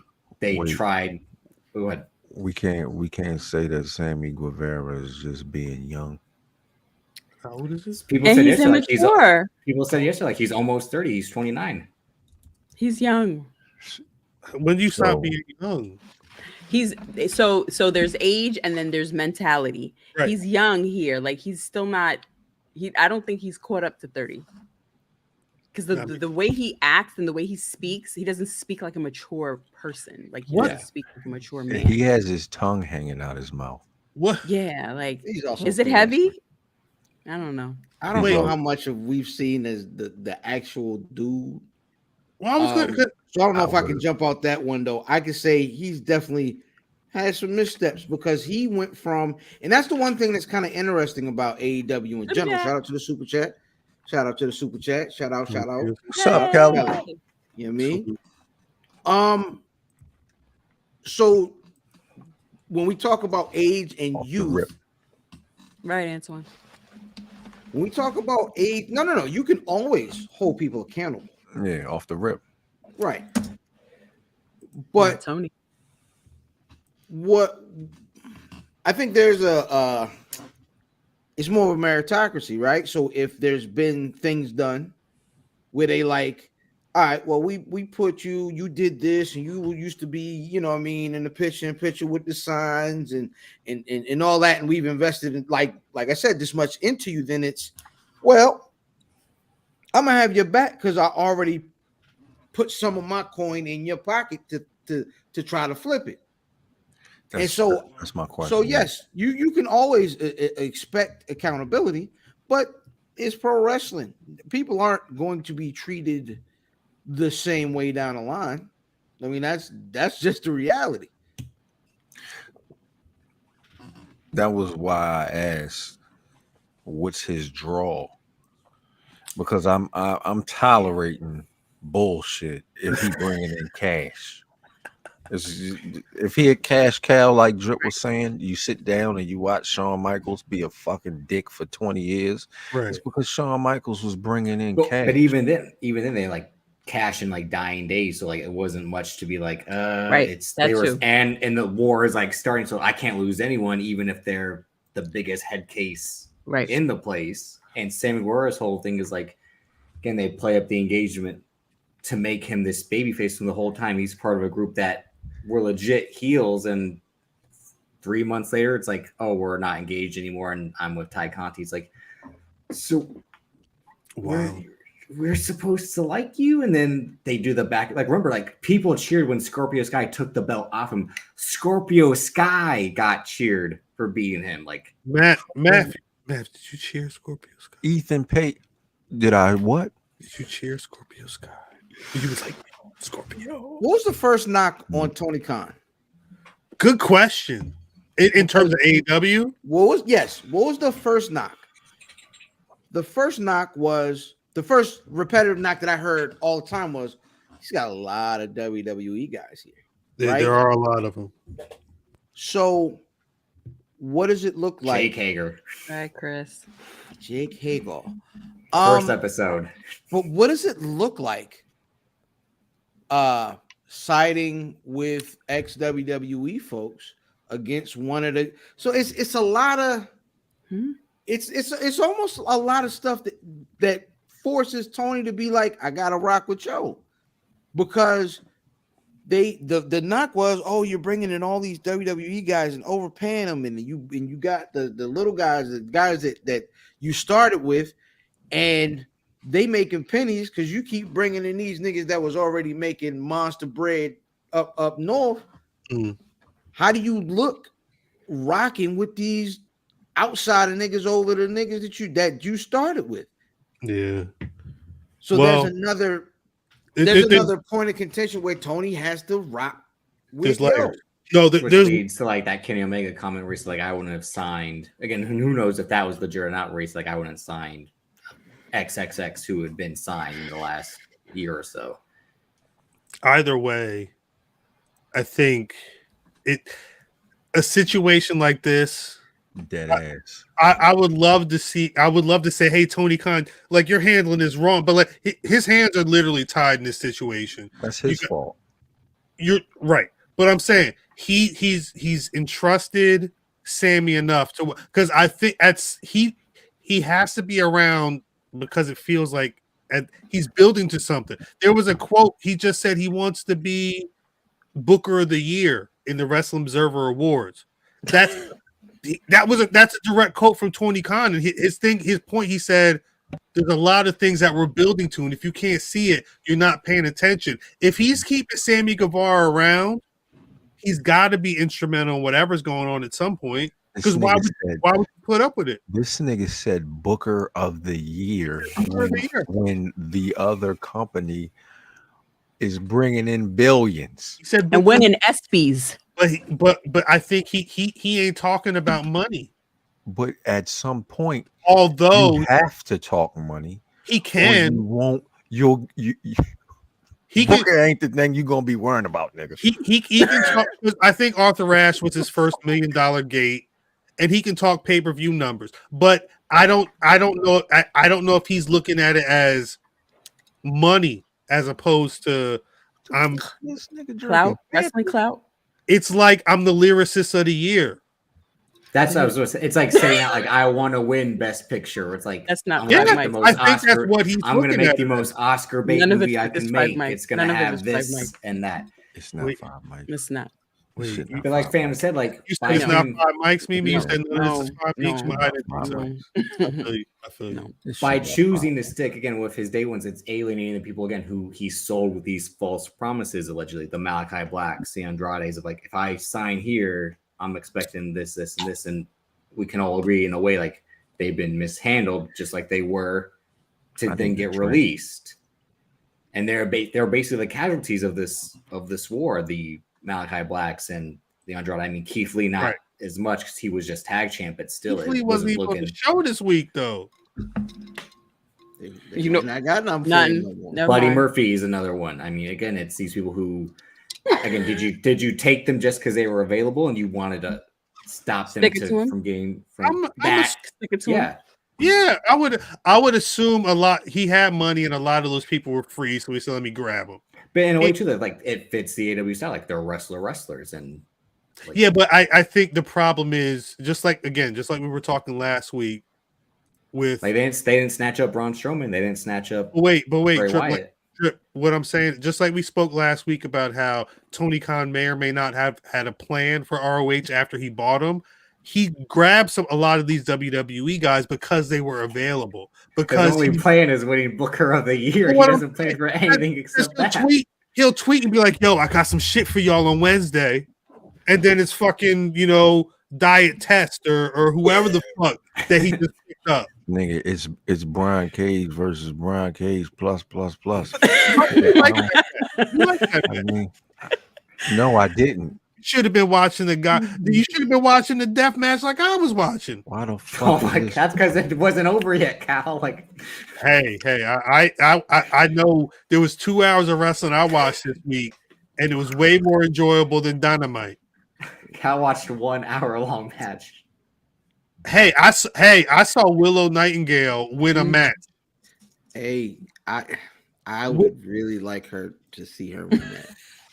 I think there's a chance, to be honest. I liked that her, and I said this on something else. I said this on another show. Is that I like the development of her character, right? To where it was, hey, I'm Willow, right? To gee, I'm Willow, but I can flip the switch, and then when I do that pounce. And I pull down and its intensity. Now you see that same progression in the promo that she had, where she came in and she was like, "Oh yes," and I look forward to. And then the baddies come in there with Jade, and she's pushing them and she's showing like an aggressive side. So it's like, remember how everybody complained about Big E being too smiley and the New Day being too smiley? Like, it was cool to see her flip the switch when it was time to flip the switch. And if you looked at that very end, she showed that aggression, but the very last thing she looked at, she didn't look at Jade, she didn't look at the baddies, she looked right at that title, and then she was out. And I think that was really, really dope. She said, "I may be the 1 in 38-1." Like, yeah, I don't know. Makes me think she'll do it because Jade already brought up, like, didn't I beat you before? And like Chris Statlander's injured and she'll be out for a while. Willow Nightingale's the next best option to like hang with Jade Cargill. Like, who's believable to beat the goddess known as like Jade Cargill? The thing is, I don't know if they're gonna. That'd be a very big surprise if Willow just got the title on a random Friday in October after this 38-0 win streak. Not saying it can't happen, but I personally don't know if Tony Khan's ready to make that move yet. To top off what other women. To top off what Fam said, I wasn't even watching TV. It was playing and I was working and I heard her voice and I was like, just hearing the promo and not even seeing her, right? I could feel the vibe. It was a good promo. She was talking. I mean, in a way, like I've seen kind of said this the other day. The women in that six-woman tag are the ones to push with Penelope Ford, who's got potential. Serena Deeb's obviously the best technical worker there. Toni Storm's a champ. Jamie Hayter's the next champ. Athena, again, can go. Like, it's kind of like a SmackDown 6 in a way with Willow as well. Like, you can swap them in and out, tag match, triple threat, fatal 4-way, one-on-one, and pair them off to then carry other people. But Drip, they're being held back by the woman who thinks she's amplifying them in Saraya. Like, that's what's dragging them down in a way. Wait, outside getting a picture with it too, man. He was in the window. He said, "Let me get this shit real quick." But wait, I think the he was like on prison glass. Hey, you can take this picture real quick. Hey, Shorty, let me take this picture real quick. Shouts out Doc for real. I guarantee Doc ain't ass shit. He just, hey, let's go. He did this. Yeah. He got it. She looked at the phone. Yeah, she posed for it. She posed and everything. He got it. I love it. I think Actually, I feel like this is the third week I've seen Serena Deeb in a 6 women's tag match. Am I tripping? No, she faced Toni Storm one-on-one last week. Yeah, she was one on lumberjack match. That's kind of what she should be doing. And the week before that, it was the fatal 4-way. Wait, fam, you said she should be doing 6 women tag matches? Yeah, like she's not. I don't think she's there to be a featured act. I think she's there. She's there to get some bread, push some people over, and get people better over that. She's known as a teacher. She didn't fly on that pounce though. That was a bad pounce. The thing is, Natty's very good wherever you put her. Natty's very good as the heel to build up the upstart that they're trying to put over. Natty's also very good as being a general in like a 5 women or a 10 women Survivor Series match. I think Deeb does those things very well in a singles match. I want to see Deeb and Toni Storm. I don't like Deeb being like part like the beginning of every woman doing their finisher. Like she's not bumping right for me. And I like Deeb, but I like Deeb more as a Bryan Danielson as opposed to a Natalya. But again, she's one of the women that gets a reaction. Like when she came out, the crowd. Now. That's not new. That's new. That hasn't been happening for months though. Because she can. It's like the opposite of Britt Baker. Like she can actually work, and gets that. I think that's a niche. I think that's a niche part of the audience. I think that Deep fans are just the whole audience is supposed to be the niche audience. That's true. But what I'm saying, Deep. No, go ahead. No, look. You see, Royal comment here is he's saying it's crazy. Even though Tony's the champ, that belt still like feels like it's Britt Baker, and I think Tony and them see that, right? But that bodes well for Willow in that maybe it's time to take the training wheels off of Jade's bike and switch it up but and put her on the BMX, put on the Huffy. It's Tony- Huffy time. Tony ain't even a champ. Yeah, it's Huh? supposed to be Thunder Rosa's title still. It's still Thunder Rosa. She interim Well, champ. So, I mean, yeah, but she's that's- holding the belt up right now. Yeah, That's she's her. interim champ. But I But think she is the champ on TV right now. But Either Matt- way, they don't have the main event person that makes people care no. other than Britt Baker. And Britt only makes people care because they don't like her. I don't care. I couldn't believe she was talking about how she's the face of the women's division. I was like, what? But no, but again, much like Sammy Guevara, they stuck with her in the beginning. She was Right. at the upfronts. She was on the commercials, and she was the one they tried to push, and and she can talk. no. When it comes to again, DMD is over. You're People not are gonna come at- scissoring, Cal. You can get anything over. DMD was scissoring too.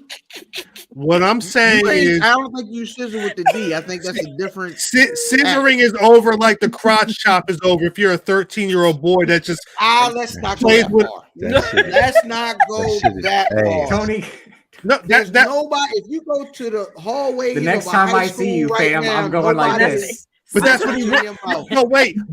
I'll break all them glasses. No, but wait. Drip shared the quote. That's what he wants.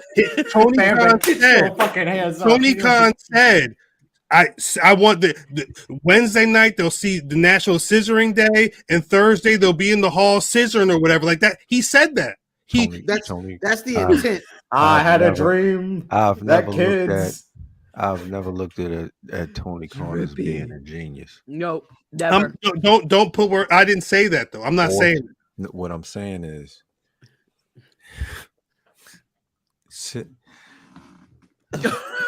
Never mind. Never mind, dog. This is insane. what you say. No, talk about it. Nah, it's absolutely ridiculous. Fuck you. Wait, because he brought it up, but it was all. I mean, because you can't front. I watched it on Dynamite. The crowd was the most intense when it was time to pull out the big scissors and to do like this. It's and very, beat people. it's very over for them. But when you put it next to the crotch chop, That's what it's supposed to be. that's the It's intent. never going Yeah. to. Right, no, that's all. No, wait. Don't Keep get it don't go. twisted. But don't get it twisted. I wasn't saying they're on the same level. I'm saying that's what Tony Khan is trying to do. You don't call something National Scissoring Day and have a whole segment with a pulpit where they doing all these other choreographed bullshits, and you're not trying to put it over like a crotch chop or whatever. That's what they're doing. Remember when He's- Dusty Rhodes was like, "My hand is touching your hand." He's like, "My That's what- fingers are that's what scissoring your Anthony fingers." Bowen- Like that's what Tony Anthony Khan Bowen was talking, wants. Like, or Caster talking about. We're in the capital where no, he was cutting a good. He turned into No, John Cena. He He was like, talking fly. Wait, Yeah. Drip, was you about to say he was cutting a good promo and then he was talking like John Cena in the same which sentence? is a good promo. I mean, he said Wait, it doesn't matter if y'all you're right saying or left. Cena wasn't a good promo. I'm not saying No. that. I'm not saying that. What I'm saying is Max Caster is not anywhere near a good John Cena promo. No, but it was his You best. said John Max Cena. Tolerable, Caster? though. Max Caster. It was his No. best Tolerable. impression. It was The his other best guy was impression. good. Yeah, well, Drip. Anthony Bowen was good too. Drip, He's the better Drip. part. But like it, Max Caster Drip. said, it doesn't matter if you're left, right, He's Wait, bubbly red, or gum. blue. You wear pink on scissor day, and it was Listen like to your father. Listen to your father. Drip, And it's we're in the beginning of October. My son has had about 10, 12 assignments in school. If he did bad on 11 of them and got a 90 on one of them, I'm not going to be like, yo, you're amazing in this class because you got a 90 on one project.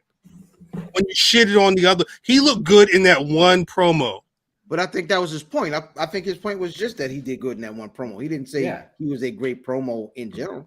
I think he just said that one promo was good. yeah. Because again, the raps are like he'll have a good line, but it's like, Thanks.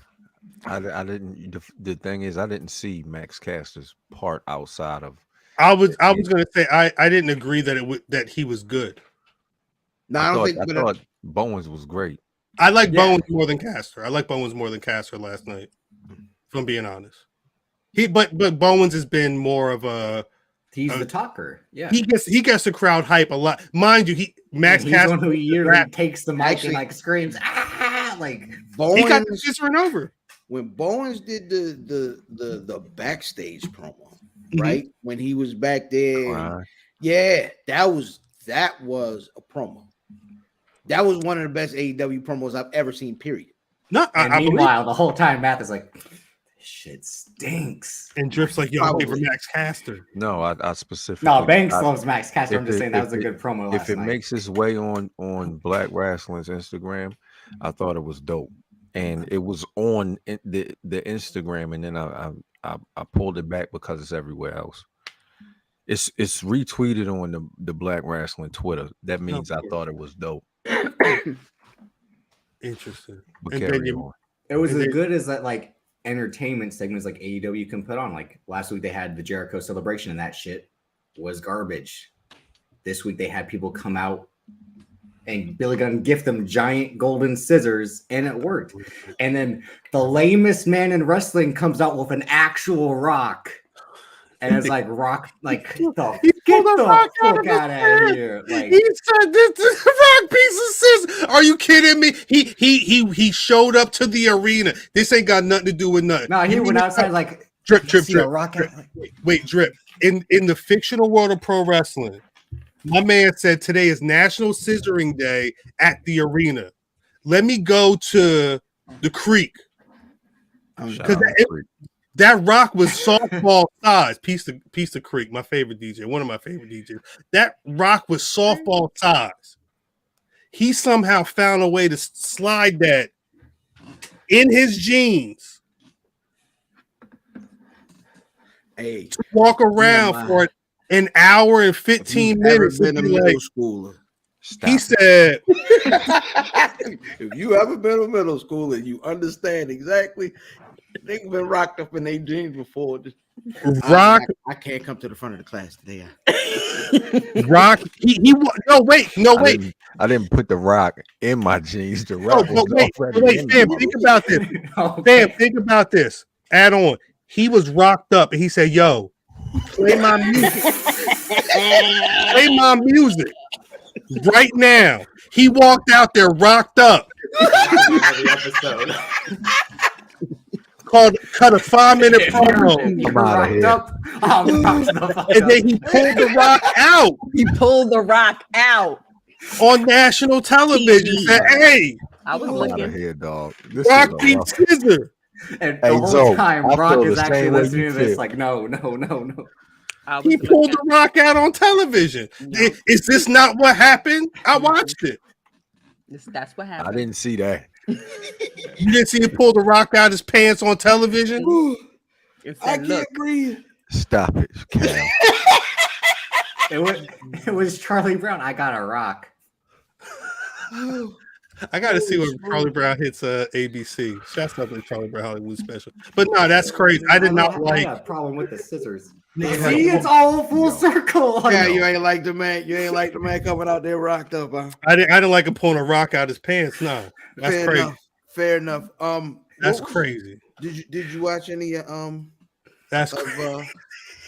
Raw? Not a single second.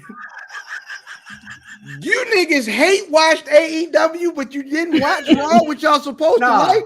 I'm I not. did watch I'm Raw not. last I'm not Monday. I approving watched this it. behavior. I don't approve of none of this behavior. I was too busy At watching Debo Samuel. You know what the problem has been? I'd I've not. rather watch Debo and Friday. I watched. I everything. watch Raw. I watched everything. Raw. They doing what I wanted. We getting Braun and No. and Omos too. See, this is the Getting thing. Braun and Omos. I can't. Two wait. things. One, Fam is the biggest fan of Raw ever, and I think the Triple H Raw Ever. is right up Fam's alley. Two, Triple H running Raw is great, but at a certain point, I need this show to be 2 hours as Triple H is the It guy. has to be 2 hours. I can't do it. At 3 hours of that, there's 1 hour. I'm going outside. I'm walking around the block a couple times. I can't do a 3-hour Raw right now. I can't. You get it. You see where we going. Yo, So Steve wow. gets it. Yo, wow. I didn't want to make the easy joke of No, make the easy. Sometimes Go. you guys take the layup, man. If it's there, take the layup. That's what we're doing. But it's a good transition because you ready, Drip? This Saturday. I mean, what else we talking about? Extreme Rules is in Philly. Dang it! I wish it was another weekend. Shout out to Izzy. This is there's been a lot going on, and this feels like it's Go down one more. whoa, that sounds crazy. That's the, Rocked up and running raw. That's my youth. we got Is the that rave. better than We got Seinfeld? the Phil? rave at the beginning Yes. of the show. Rocked up and running raw. I'm a add the that. House, he was rocked up. Like, What? He pulled out a rock out his pants. What you want me to You do? got this chill. It was. He walked around all day with a big ass rock and said, "Blue." You gotta relax. Chill out, not Mimi. I see your scissors, and here's my rock. Am I rocked up for Shout out Extreme Jay Rules? Pierce. He You said ain't no Jay cop, Pierce. Jay Pierce. Am I rocked up? I sure hope not. Hey, yo, you better You not gonna be find out. You let us know. We'll let you Thank back in. You better not be rocked I'm up watching trying to us. figure out how somebody else know if I'm You rocked better, up. you better not be rocked up How watching you us. know if I'm rocked up and running raw is what he said? Running raw was amazing. Rocked up and running Rocked up and running raw. raw sounds like a country song. Rocked up and running raw sounds like I can't call the episode because we're monetized. Drip, But get to the I picture. was We gonna gotta get say them out of here. this Saturday in Philly, Extreme Rules is hitting. We got to run through our predictions. Drip, you ready? yeah. All right. What's the You first ready, match nigga? you're talking about, Drip? Is you ready, man? Is you ready, nigga? Is you ready? Cal, is you Remember how you would start the episodes like that? Would get me hyped. You ready, nigga? We ain't started the episode. Now it's just like, hey, One like time, 3 one years. time I started that, and Math was like, "Whoa, whoa," because I was like, Yeah, "Man, you got to you're relax. like, ready, nigga? You got to relax. Hey, Drip, what the fuck? I'm sorry. Drip, what's the first match? All right, Philly, we got the, Philly Rocked up Saturday. and running raw is the name of your fantasy team is insane. that would be That's dope. That's dope. Shout out Uncle Nate. What's the first match, Drip? We got the Brawling Brutes, which is Sheamus, Ridge Holland, and Butch versus Imperium, Gunter, Ludwig Kaiser, and Giovanni Vinci in a 6-man good old fashioned Donnybrook match. What does that mean? Give me going on. It don't matter. Give me Very Vici in them. So you got Imperium. Yeah, absolutely. I got yeah, Imperium yeah. as well, honestly. I got the Brawling Brutes. Oh, you lost. I got them. I got Rich Swan and them.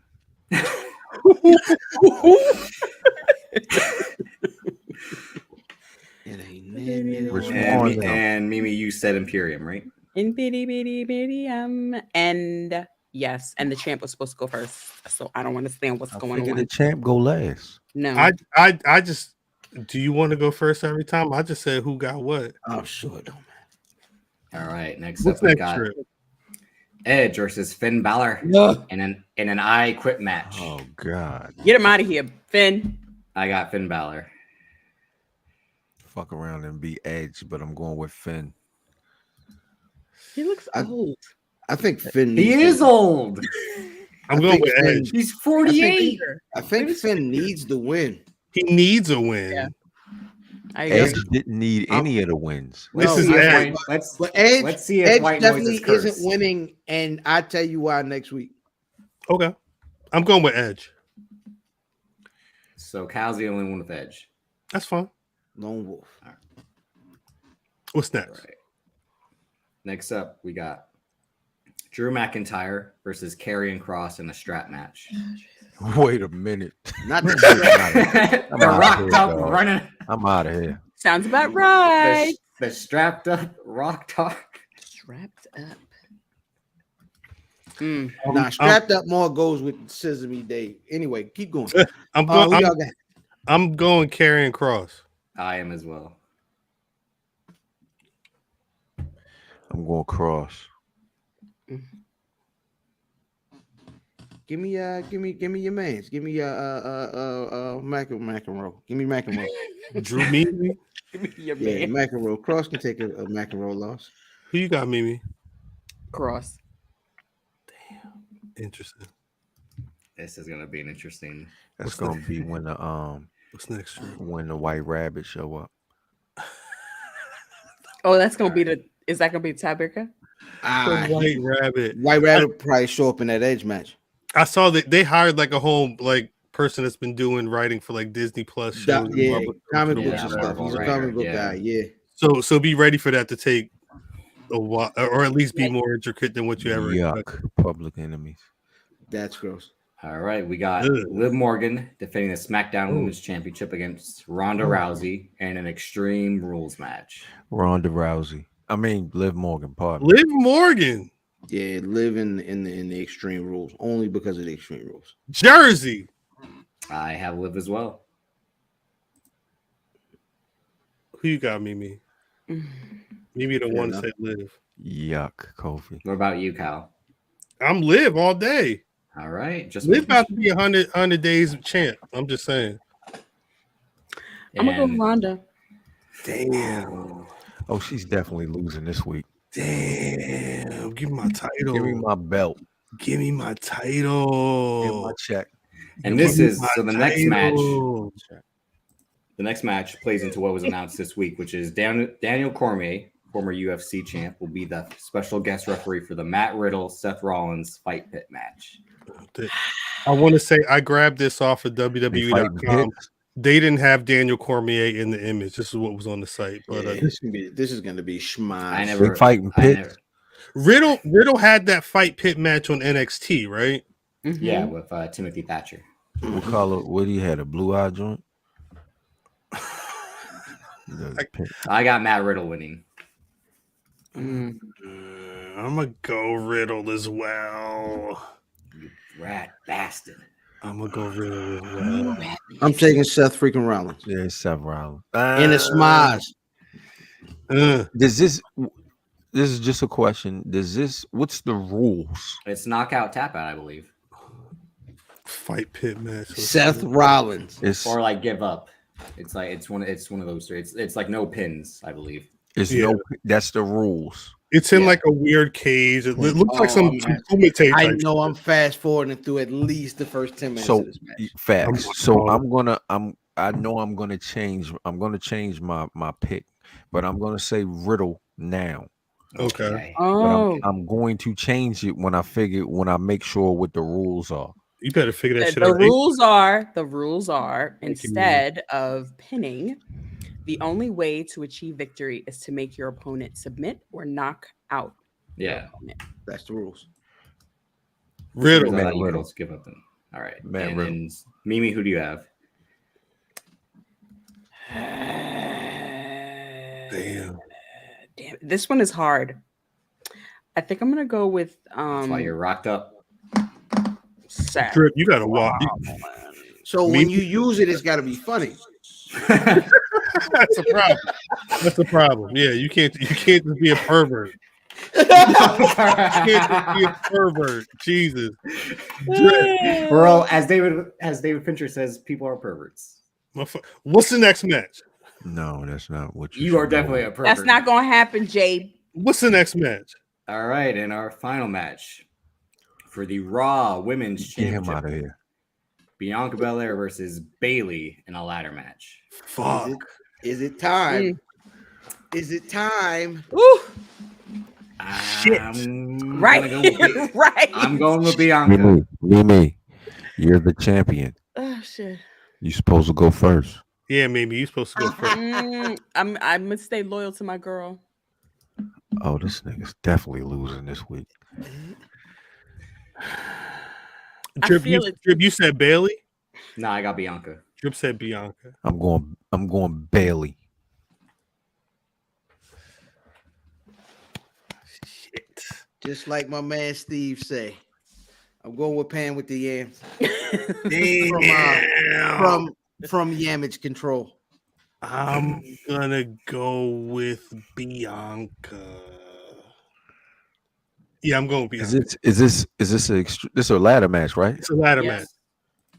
Yeah, this Pan with the hams. It's a ladder match, and if I'm not mistaken, Damage Control is out there as well as Alexa Bliss and Asuka in Bianca's corner. At least that's how it was listed on Wikipedia.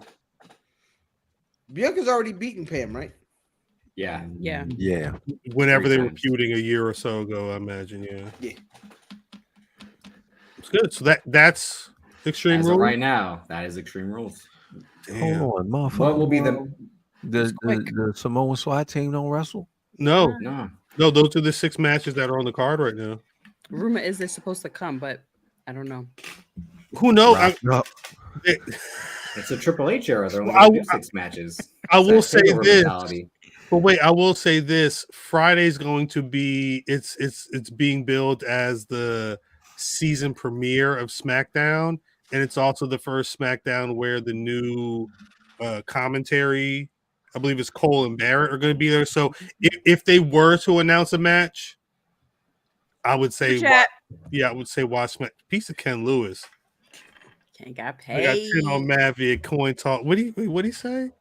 He said 10 on Matt via coin toss and our Mimi women predictions clean. Clean? Nah, I'm winning this clean, Ken We Lou. gonna see. Blue Chew.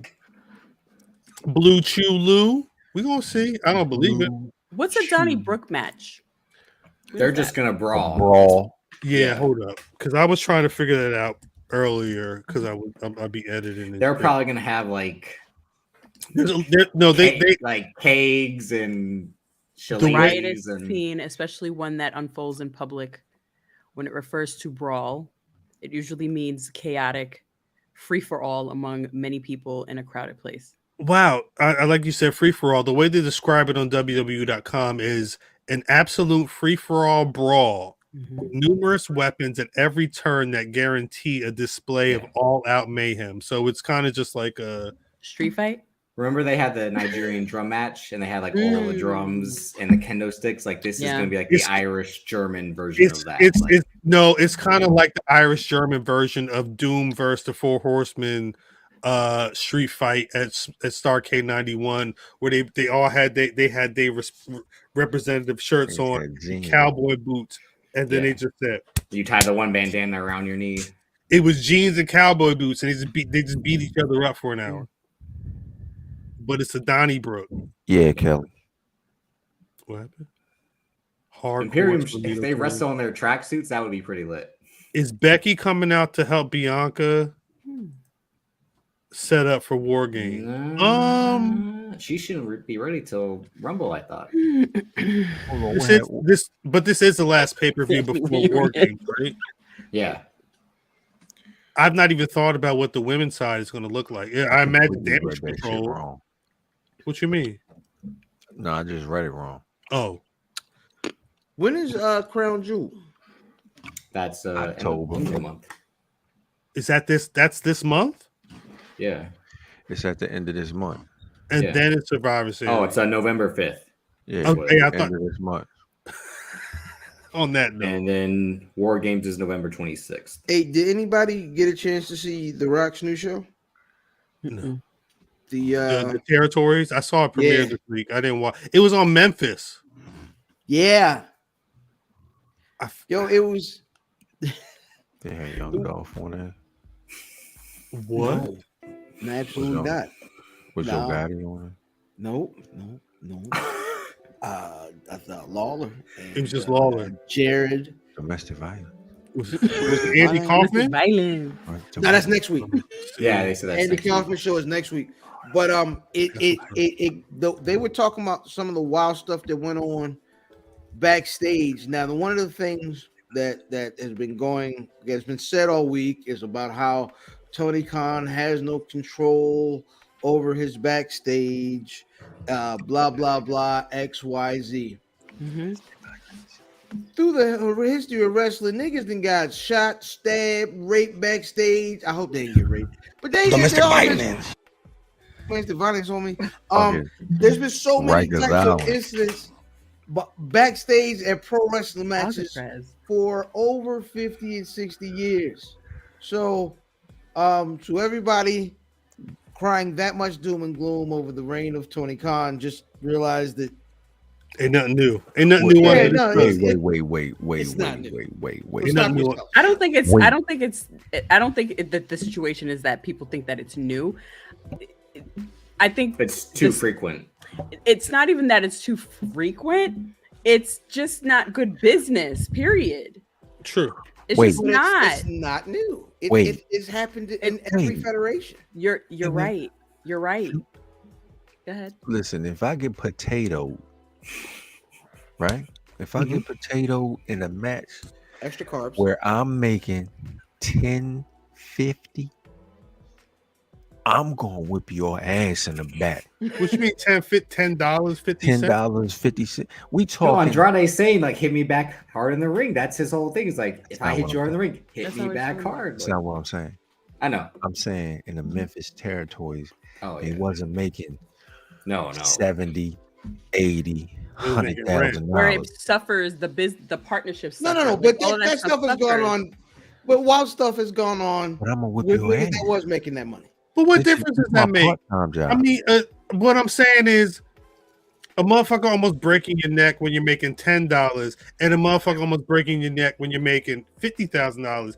At some point, it's a motherfucker almost breaking your neck. Like you out of business gotta fight. no matter what it is. What I'm saying is, if you're almost breaking my neck in a wrestling maneuver, that happens. If you slip up during the match, it can happen. It can happen. A lot of motherfuckers ain't getting stabbed for no reason backstage. But what I'm saying is, if I'm coming here on extracurricular activity, I'm not getting paid for this. I'm not supposed to be here. Big wealth. And you black my eye, I get to black I'm your going eye. to whip your ass back. I understand that. I understand that. Too. Hey, man, But that's Hulk not- Hulk Hogan worked the whole pay-per-view with a black eye. That was Under- back in the day. all of it. That's back in the day. That's not today though. under He Vince. deserved that shit. Sammy Guevara wrestled the sure. whole. Sammy Guevara wrestled the main event and won. It wasn't a mark on his face. Again, he says Shawn Michaels. I'm just saying it's a difference between back in the day and today. Yeah, they got social media now, and it's easier to know that stuff. Don't forget, remember when Brock Lesnar like elbowed Randy Orton and Chris Jericho in the back was like, "What are you doing out there?" And Brock Lesnar's like, "Come on, give me a kiss." Like, It was niggas They- taking dookies in niggas' bags. They can't do that now. No, Nah. you better not shit my. well, because dog. that's because Randy Orton's injured. You better- it's not that they're not. He's just not That there. was funny. He's just not there. You better not be shitting in my So he bag. didn't get. Did something happen to him? Randy Nothing Orton. happened to him. Nah. Randy Orton. What I'm saying Yeah, Brock is- Lesnar was the one who was like, "Don't fucking do that again." What I'm saying is, these niggas make too much money for something to happen That's right. to Randy Orton. Like I make $200,000 plus I'm selling $1 million in merchandise. Oh, I'm not gonna fuck Randy Orton up because it's gonna fuck up my money. Yeah, because Opposed it's not a meritocracy, right? It's Right. not in a way that you worked hard and you're gonna get the even stuff. No, it's the big stars are gonna get better treatment. That's why Brock Lesnar can throw a whole belt at Vince McMahon and still be Nothing back right happens. after that. Hey, asshole. I'm This- just saying If a nigga the shit in way my that bag, people have acted like Tony Khan is, and I'm not no big Tony Khan fan. You know what I Oh, mean? I love think it. he's a goofy little weird guy. But you But don't I think think- that he just needs to wrangle? Like he needs to have some type of I don't order? think that's real. Not a little bit. I don't think that's realistic expectations. I think, Can he I do think- it? Yeah. yeah, no, It's I too think- late. He can't. It's too late. It already Nobody is respects like, that man. But Yeah, no we one think has of like ever anytime a fight happens, he's like, wrangled stop He it. does- Could I have. think- He could have. I think the fact have. is no one has ever wrangled these dudes. I think pro wrestlers They have. They always have. been wild guys. No, I think they've just been They're better at wild being guys. They're discreet wild about guys. what goes on in the You're back. right. You're right. And that's what needs to happen. Discretion. Yeah, Because but when, that's new. when You money is don't- involved, everything is different. The playing game is different now, fam. Like there's no respect for him. Like nobody respects him. They do what they want. You can see it on TV. They do what they want. They say what they want. However, when he first decided to bring this venture up, he should have never been like a front person for But it. wait, He should have me- had somebody else.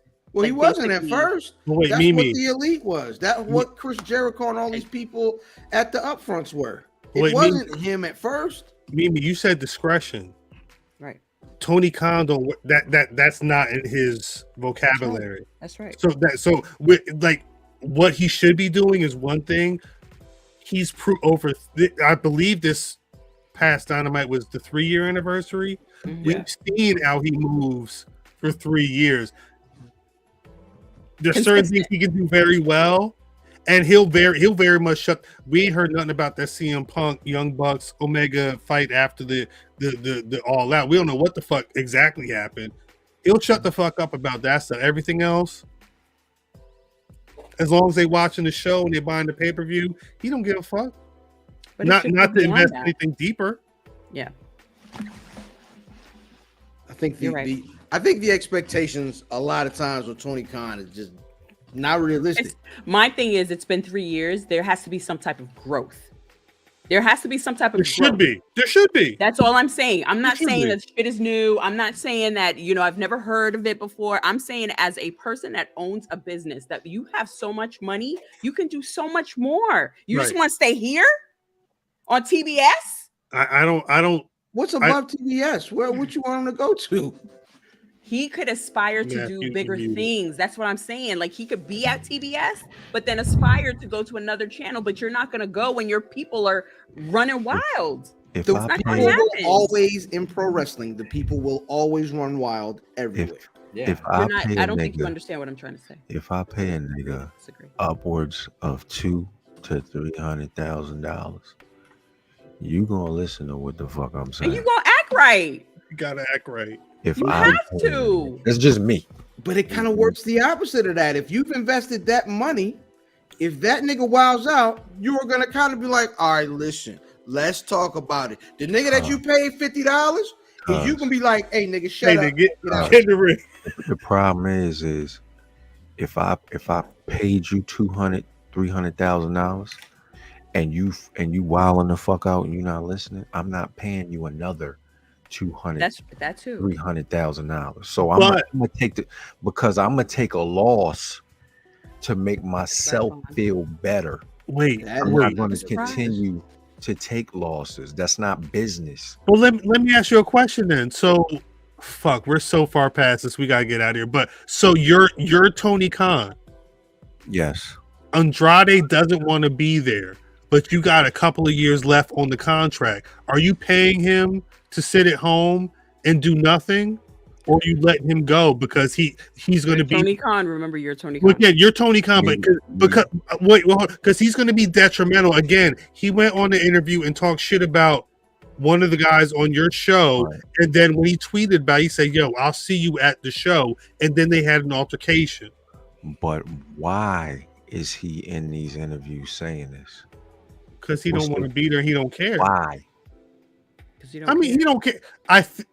Honestly, I think Andrade is in a situation where he feels like he's gotten to the WWE. I don't want to say he wants to step back, but he's gotten to a certain level, and I think he feels like he should be at that level and should be working. Mhm. He should be working. And he's not doing either right now. Not the way he feels like he should be, I'd assume. He's I- the thing that my issue is you have people like Pop.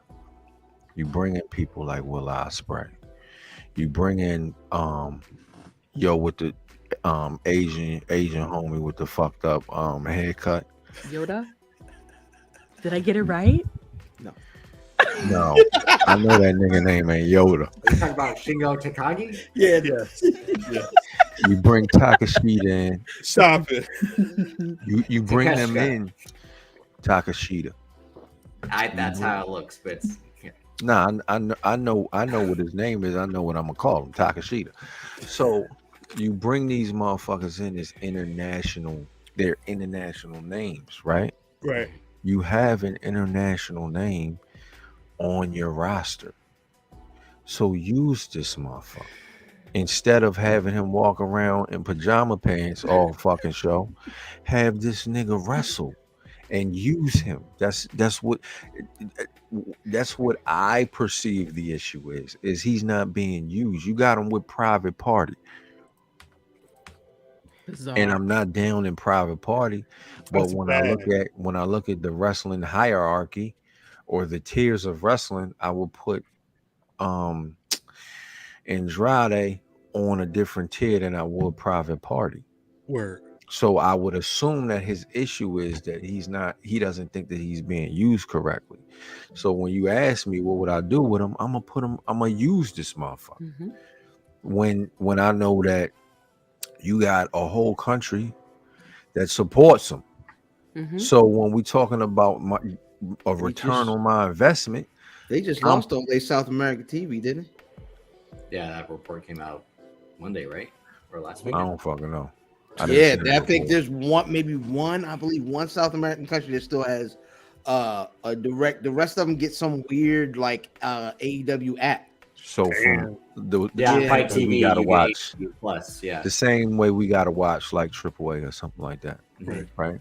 So, but you got a whole you have motherfuckers who know who Andrade is. You want to return on your investment, put them on fucking TV. This is what this is. Or if this is about booking, book them, dumbass. It's about but then, booking. but then it goes back to that first argument of like you're choosing. They've got ex WWE people over Ain't the gonna Sammy work. Guevaras but and Andrade Jungle had a Boys? name. Andrade no, I agree had a with what you're name. saying. He had You a got- name prior. You got to So change. he's not an ex WWE guy. If we going back to what we touched on Soundbite, prior. You have to change the whole system over there, and we got And remember, he left when Trips was in a bad way. Like, remember, he left when Trips wasn't anywhere. Like, he was sick. He was walking See, out that's with the only thing that would suspenders scare and a me fucking about hat. letting guys go. Because I mean, to be honest, a couple of these folks that haven't gotten over, that came from WWE and was like, I'm not misused, and they came over and they weren't able to get over AEW. They're still misusing me. Like, eventually, you just ain't usable. But the problem is there's a new show in town, somewhat in the switch, up in WWE, and they mess around and figure out how to use. Well, they're Triple H don't- people, Right, not because they Malachi was Black, using them prior. Andrade. Like those are people he like. Again, he always likes to talk about being like the creator and like molding talent. Like That's right. when Andrade showed up, I'm like, who is this guy? Like he Dog, had he was- suspenders and He hat. was, Like he no, looks, that was he looked- ass. That No, was but ass. then they brought in Zelina and it flipped. the And then switch. it It's was like, fire. This is the Right. fucking Then he guy. went Like, to yo, main he's roster. the guy. He's the Cien. guy. And then what happened? He came out and he wearing Walter Roof pajama pants. I'm like, And what then the same fuck thing is like he doing? like Tommy N and then What are you Aleister Black. doing? Like yes, he rises up on the entrance like this is amazing. Then Vince McMahon had him sitting in a closet damn. for weeks, and then that one Raw that Paul Also Heyman booked something after that Mania, just he didn't- has a match with Apollo Crews. Like, oh yeah, this guy can It doesn't fucking matter. wrestle. Like, I do agree with what Fam said. At coming some back. point, it's like you can't keep saying that you've been misused when you go from here to here. Well, yeah, absolutely. That's right. and again, hope to come back. But the reason everyone wants to come back is because there's a new sheriff in town, and it's the sheriff that they like. Like, oh yeah, I like listening. That's just, What? that's just like your man going to get a boxing match. Right. And I'll say, if anybody can say I've been misused in two federations, I think Andrade can say it. I don't think he's been using potential in AEW at all. And in WWE, it was clear he was there, he was going, but they didn't feel like he was the guy. I believe no. the sheriff is Texan. Vince McMahon didn't think he was a guy. Yeah, the sheriff is the Texan. I mean, if he can see the match, I'm sure he knows I'm sure he can do something with it. If he can see the right match, this motherfucker's As looking at long the as he's crowd. watching the right match. He's looking at the crowd and the ring. Mm. Like, Oh, good. That boy good. Jesus Christ. Look at that. Look at that hole. Look at that. Looking at the inside of his eye. Jesus Anyway, Christ. piece of Stevie Wonder. Piece of Stevie. Mimi, you got a Black Rass for the week? Bianca Belair. Why? Because of that bump she took over the table? No, Oh, I you think took 'em. the women really showed out at the end of that show. But True. mainly, I feel like Bailey paced herself during that promo, and Bianca came back with it. But it wasn't And Bianca bouncing on the table. that too. That was good too. But That was I a just good feel move. like it was just like that whole segment with the six? Is it six of them? 6 of them, yeah. It was beautiful. Shouts Bianca. Fan. I'm gonna go Jordan Blade, man. Shout out for getting on AEW this week. Getting busy. Talk about it. That was on Dark. Daddy of the Dog. district. Yeah. Already know, Math. Who you got? Willow, you already know. Talk about it. Drip. I'm sorry, Davis. I'm gonna go with the Acclaimed. Don't go with that poll he took earlier this week. Take another. Come on, poll. Cal. Come on, Cal. Come on. I don't. I don't know what. Thank you. I appreciate I that. don't know what that was. Oh shoot. I'm going Willow Nightingale. Her securing that 3 count. Mm-hmm. I see so many weeks of her not get the 3 count, get beat. Has she gotten a graphic? No, because she isn't all elite yet, I believe. I don't even know. I don't know. Hey, if she's shout out to she's Buddy. fine. Hey, what's his name about to be up top too? He what's all who did y'all want? What's his name to be? Bandito. Y'all wanted Bandito to win a couple weeks ago. Yeah. That nigga Yeah. ain't signed nowhere. He ain't signed nowhere. Well, I think He's Well, like, he how not- much am I getting over here, or how much am I getting What? over? He's the last thing I read was where he the got money resides. they said he got the contract right after the match. They said Jericho and Tony Khan was he said Jericho pulled him to the side. Tony Khan was Jericho like, in a panic was like, sign here, please. Right now, Tony Khan- before HC this. Tony Yeah. Khan said, I need you in AEW. On the flip side, WWE has sent him an offer, but the thought is that he is going to sign with AEW. He just ain't And done like it in yet. 2018, when like he was on the this was starting, like he could have signed with AEW before that became a thing, or WWE. He chose ROH instead, because I think going back and forth between Mexico and ROH is why he picked ROH. Absolute mush. But no, I don't think. I think Willow's part of the ROH agreement from prior. I don't think she's gotten an all elite graphic, which is why Not I think yet. her winning tomorrow and then getting the like it can all play into like a big. They can I make think it a she- moment if she wins. think she's winning on Rampage. I think she's winning. She's going to be the 1-38-1. Yeah. That's huge. Mm-hmm. I want to see it. I hope Tony's ready. If that's the thing, I hope he's ready for it. I'll tune in. I guess I got to tune in, huh? Maybe we're gonna get our hopes up like Cal with Danielson. I'm Like, so God bad. damn it! So bad. Yeah, see, yo, welcome to I my love life. you too. Welcome to my life. All right, so that's enough of that. Before we get out of here, Mimi, please let the people know we can find you on social media. I am Mimi Shells right here.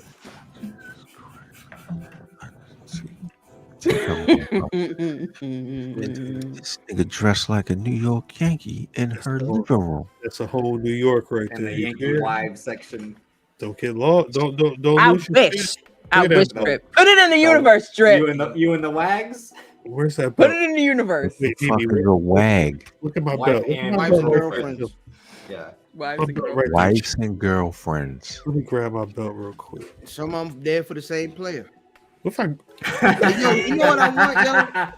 I want a whole hack and sack bull hookup like Mimi got on right now, but I want it to be the hack and sack bulls. You know what I mean? New Jersey Famsters Hackensack Bulls?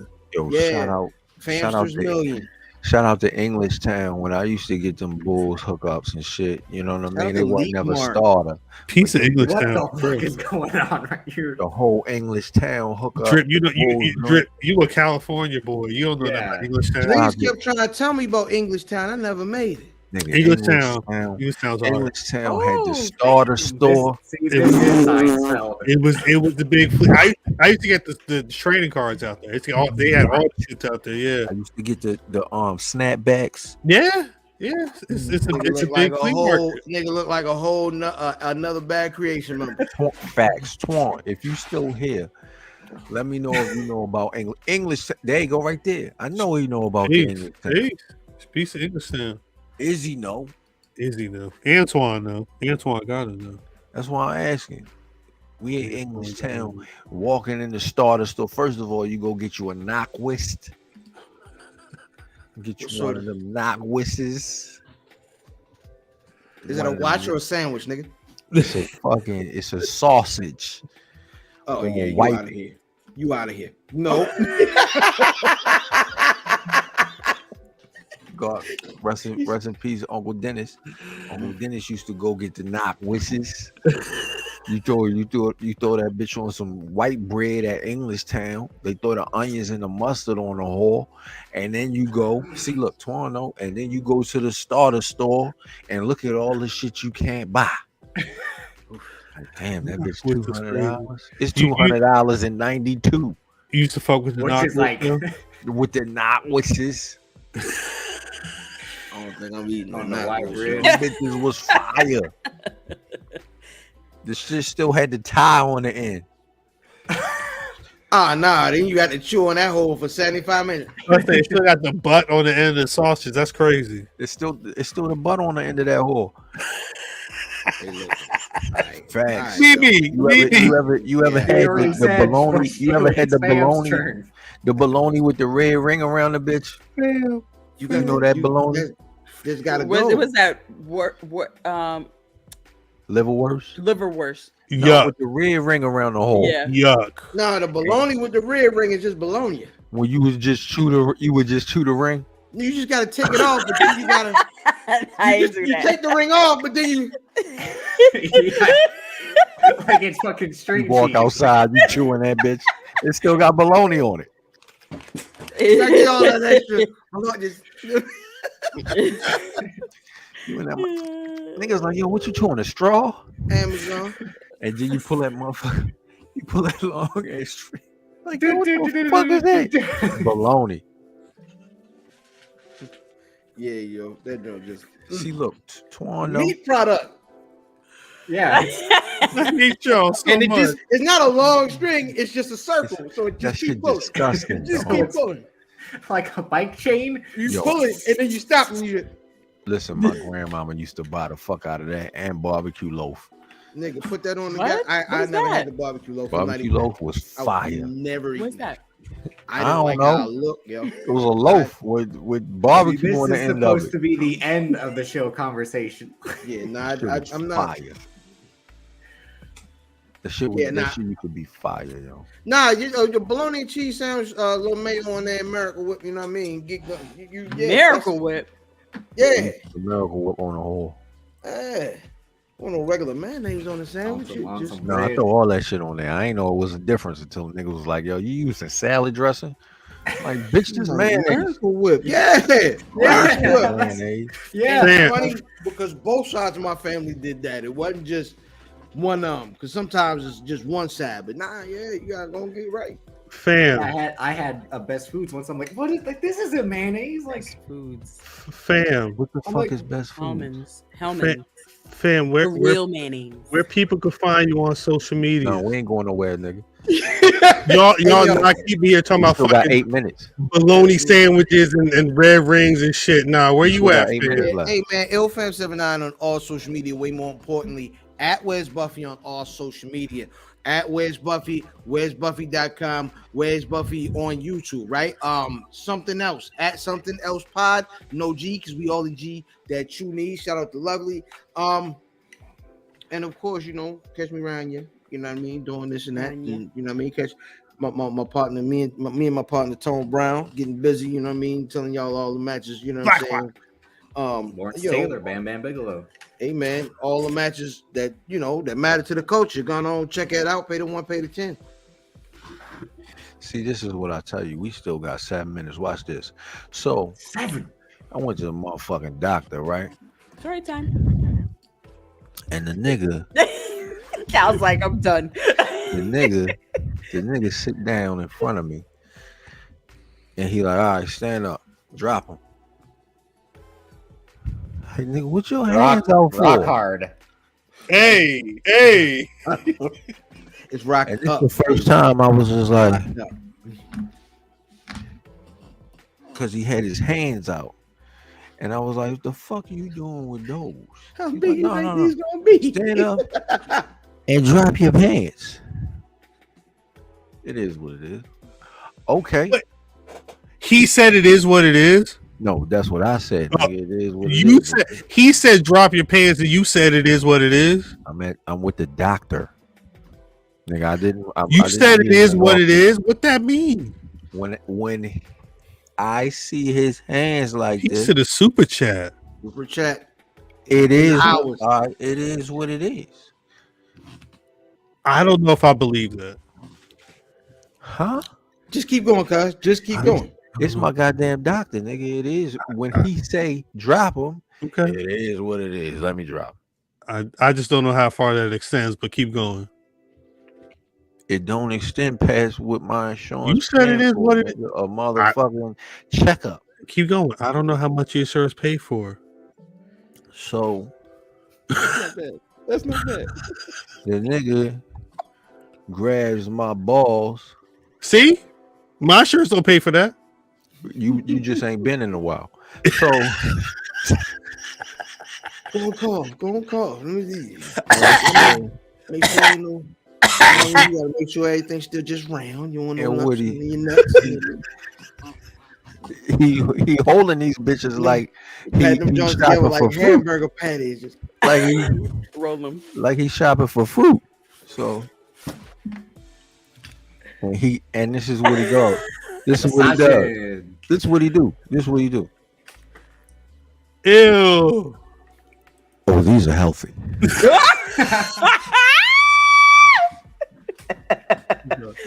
Ah! No. And it says, "You've had a vasectomy." he said, "Oh, hold on. How does he know? Does he know Memphis? It's my chart up. You like the Pittsburgh Steelers, don't you?" The thing is, I'm in that bitch like he has a magic 8-ball. Hey, Yes, did sir. you used to rap? Word? What you know? Hey, But did you ever play the football game against Sean Merriman? niggas, that's funny. I was gonna ask. God damn it! No, you wasn't. Ah! The nigga, Oh my when God. the nigga said these are healthy, I felt good. I ain't even gonna lie. Hey.